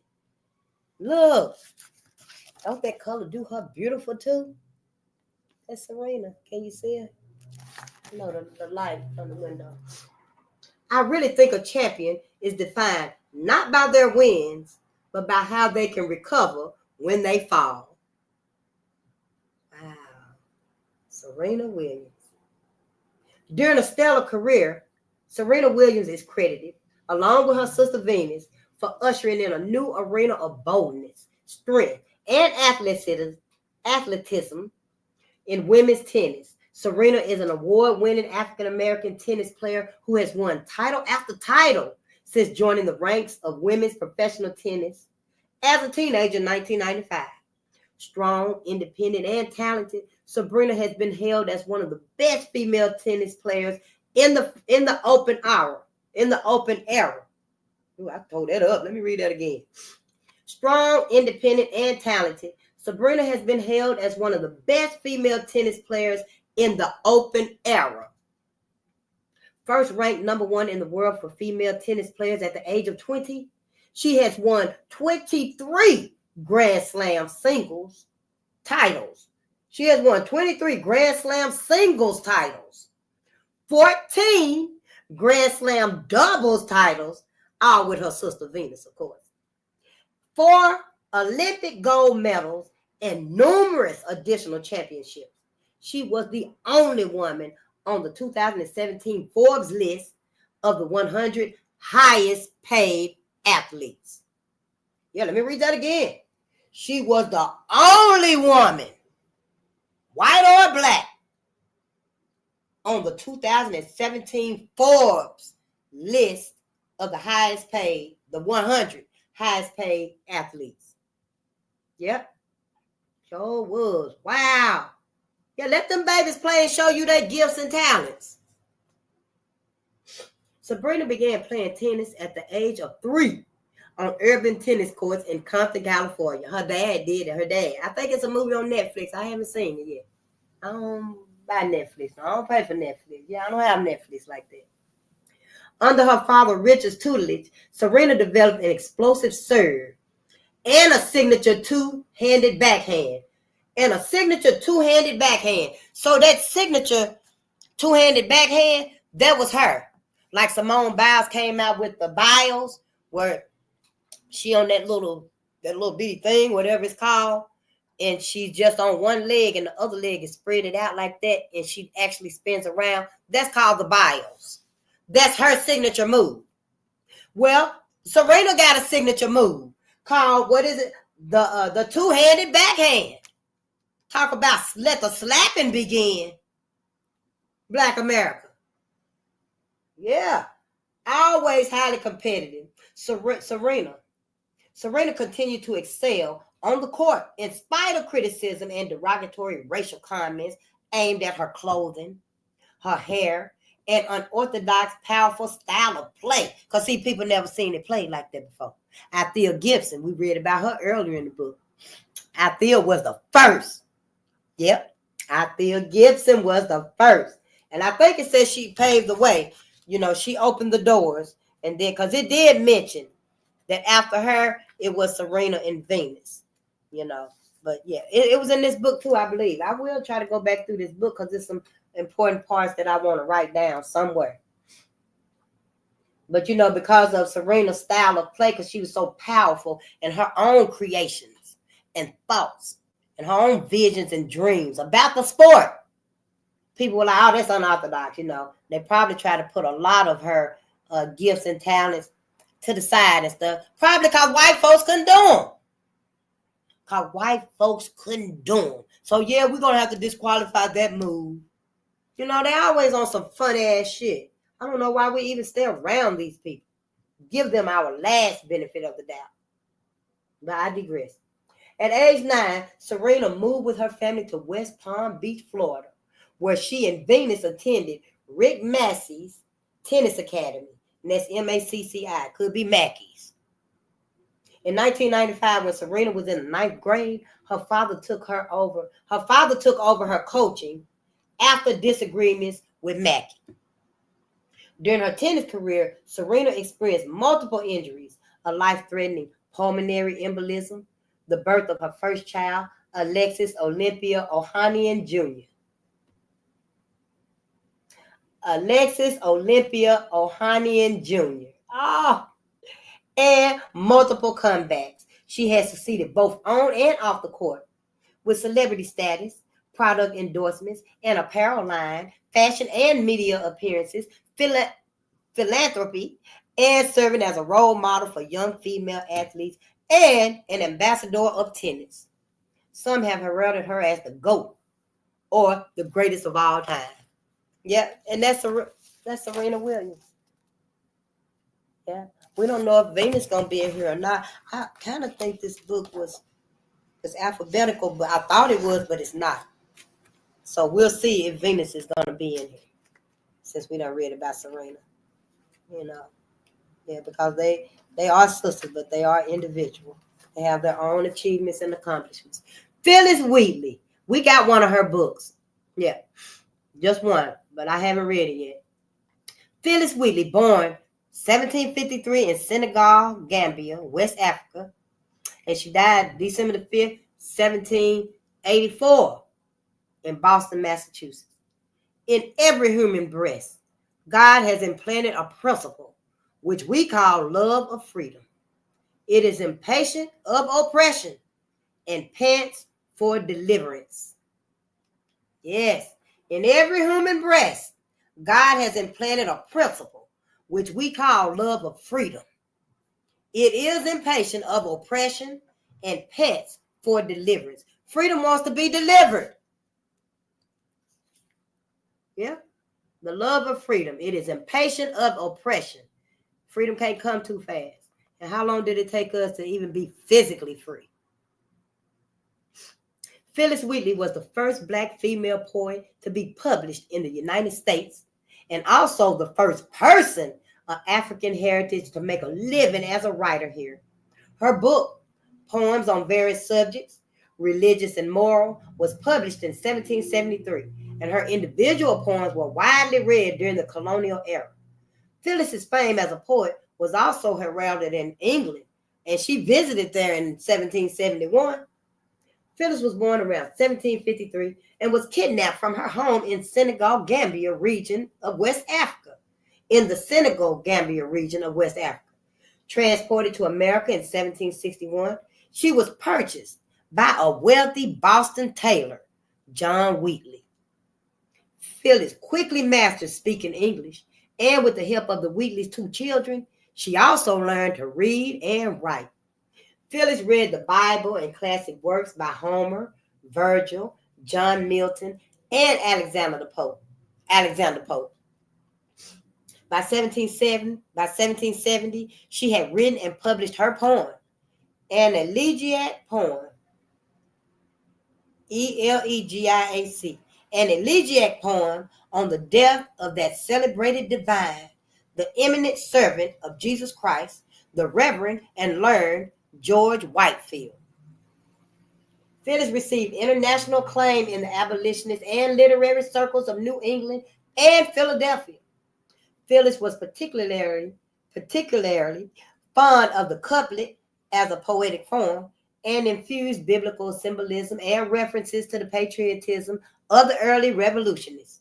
Race is a theme in her first collection of 39 poems, among them on being brought from Africa to America, which is often anthologized in poetry collections. During her lifetime, Phyllis's talent was heralded by President George Washington and others with whom she corresponded. Massachusetts Governor Thomas Hutchinson and signers of the Declaration of Independence, Benjamin Rush and John Hancock, attested to her intelligence and her skill as a poet. Phyllis was freed from slavery after her master's death in 1774. Why the hell didn't he free her? In 1778, she married a free black man, John Peters, and continued to write despite her husband's economic insecurity and her own failing health. She completed a second volume of poems, but she was not able to raise enough money to have them published. They should be published now. They should be published now. Phyllis Wheaton. I would like to get all of her books too. We're going to have a fabulous library. Y'all are too. We often get our own libraries going. Oh, I think Rosa Parks will be the last one. Ooh, Lynn Price. She's beautiful.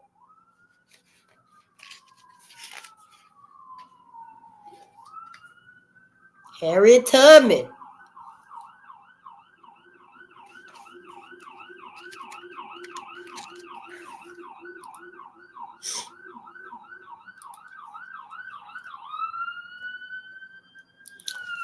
Oh, it take them forever now. Yeah, I am so serious.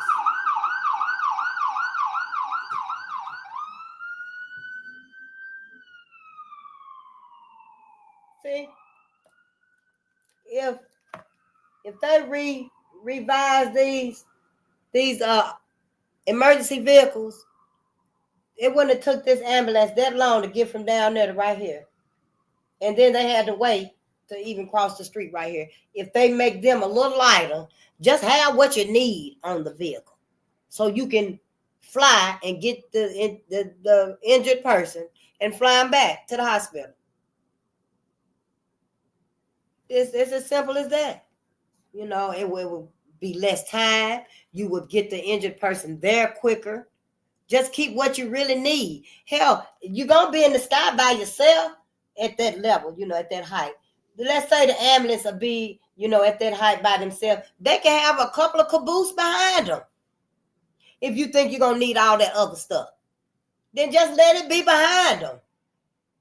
And that way you can go get them and, you know, yeah, they don't think to invent and create stuff that's going to be pro-life. White America don't. White America only creates and invents stuff that's going to be anti-life. Oh, look at Rosa Parks. That's Rosa. Rosa Parks. And we all know about Rosa Parks, who refused to get off the bus. She refused to give up her seat on the bus. We all know about Rosa. Turned the whole city up. And then do you know before Rosa, there was Claudette Colvin. Refused to give up her seat on the bus. But then I read somewhere, I don't hardly see much about Claudette. I just remember her name.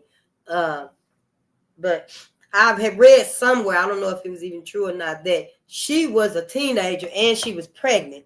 So they didn't want to use her, you know, for the mission because of, you know, the stigma of being a teenage mother, I guess. Rosa Parks was born on February the 4th, 1913 in Tuskegee, Alabama. And she died October the 24th, 2005 in Detroit, Michigan. The only tired I was tired of giving in. That's why she didn't give up. She wasn't tired from working. Her feet needed to rest. She wasn't tired from working. She was just tired of giving in. When that white man brought his ass over there and said, you're going to have to give up this seat, she was tired of that shit. Let's read. Rosa Parks was a feisty child who questioned Jim Crow laws and the injustices she saw around her. She carried that fighting spirit with her into adulthood, especially on one Montgomery, Alabama day in 1955. On December 1st, Rosa resisted bus driver James F. Blake's order to move from the white section to the colored section on the Cleveland Avenue bus. Because she didn't give up her seat, she was charged with violating Chapter 6, Section 11 of the City Code, and was arrested. By December 5th, members of the African American community formed the Montgomery Improvement Association, MIA, and they elected Reverend Dr. Martin Luther King Jr. as its leader. The MIA then organized the Montgomery bus boycott, which lasted more than a year. For over a year, Black people walked, gave each other rides, rode bicycles, wherever they had to go. They wasn't giving their money no more to the buses because of Rosa. As a result of her activism, Rosa and her husband, Raymond, lost their jobs, faced violence and death threats, and they were forced to relocate to Detroit, Michigan. Rosa, however, remained committed to the struggle for civil rights throughout her life and was later revered as the mother of the movement. And the other mother of the movement I read about was Dorothy Bolden. Yep, in Atlanta, Georgia. I forgot the year it was, but I believe she founded the National Alliance for Domestic Workers. She was also a mother of the movement. Her simple act of protest against unjust segregation laws triggered a mass call to action throughout the United States in the decades-long struggle for civil rights. Rosa was born in Tuskegee, Alabama, to Leona Edwards McCauley, a teacher, and James McCauley, a carpenter. Rosa had to leave high school to care for her ailing grandmother, but later obtained her high school diploma. She worked alongside her activist husband during the 1930s in his support of the Scottsboro Boys, teens who were falsely accused of committing a violent crime against two white women. Rosa became secretary of the local NAACP in 1943, supported voter registration campaigns, and wrongfully accused black men, and she fought for the desegregation of schools and public places. She attended the Highlander Folk School in Tennessee, a center for training activists for workers' rights and racial equality. Why we don't have training centers like that anymore? Why? What happened to them?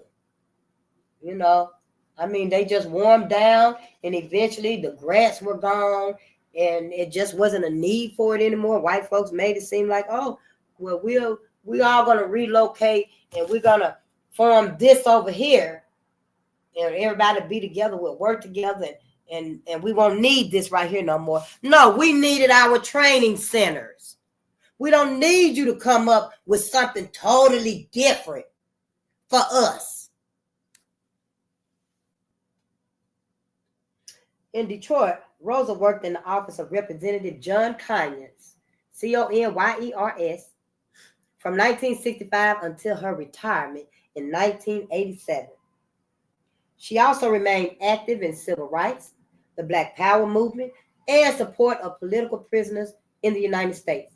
Her life was filled with accolades, including the NAACP Spingarn Arm Medal, the Presidential Medal of Freedom, the Congressional Gold Medal, and dozens of honorary degrees. After her death at age 92, her body lay in honor in the U.S. Capitol, the first woman so recognized.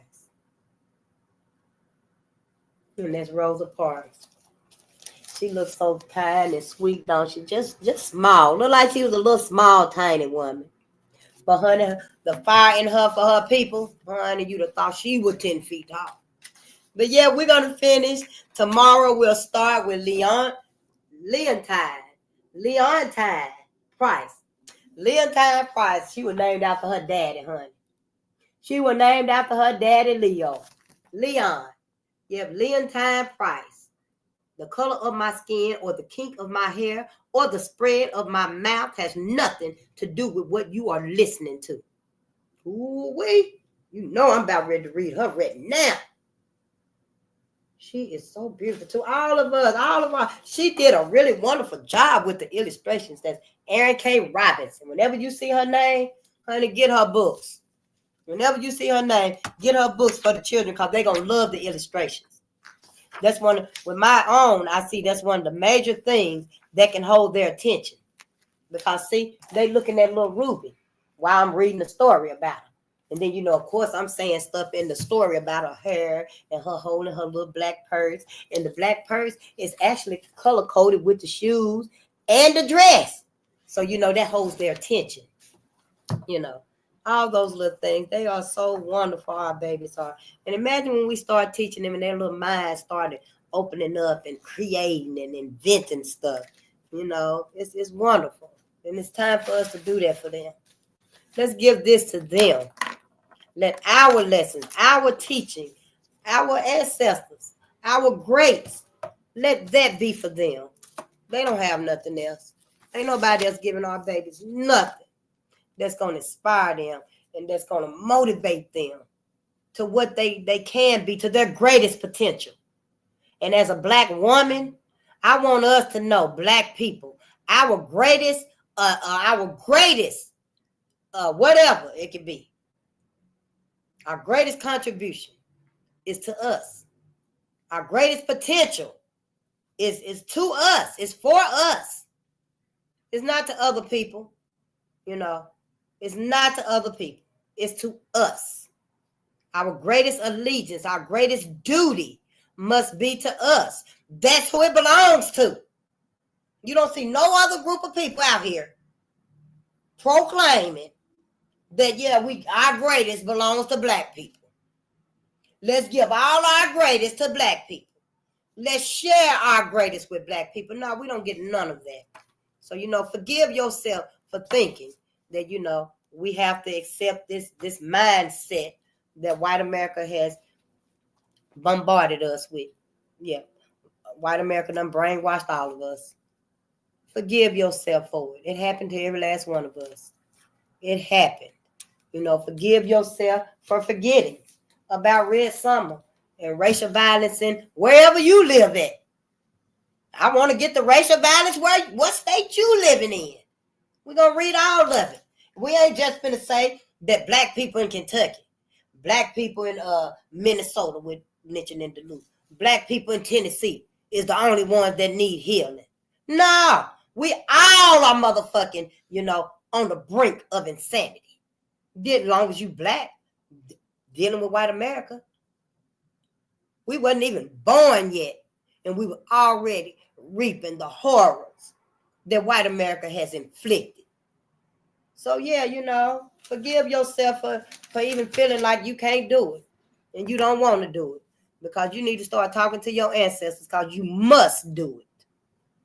I don't know, make it a faceless channel. I should have made mine a faceless channel. But, that wasn't even part of me being here, I guess. So, yeah, everybody know what I look like.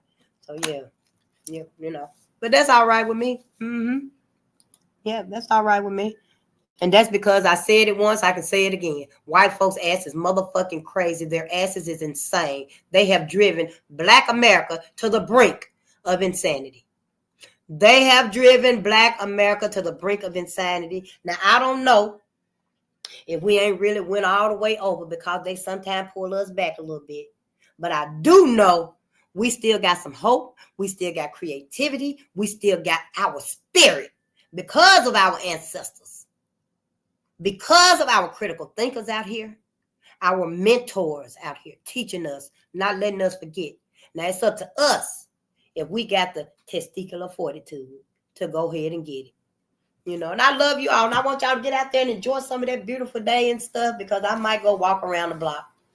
Yeah, but, I'm going to be a little late, but that's all right. Just go out there and get you some sun, and know that sun is out there for you. Yeah, I know you can see everybody jogging and stuff, got their shirts off and stuff, and that's fine. They're getting a little bit of energy too from the sun, but not as much as black America getting. You need to know, black America, that if anything happens to you collectively in the United States and the rest of the world, if anything happens to black America totally, collectively, on this whole planet, and your numbers are dwindled so small, and you yourself are the few that's left, say 50,000, 500,000 that's left, the sun got you. The sun still got you, even at that point. Even when the sun blow up, and you gonna blow up too. Let's just get that out the way. Yeah, you gonna blow up too. But it's all for the vengeance of black people. Who want to be here with their asses?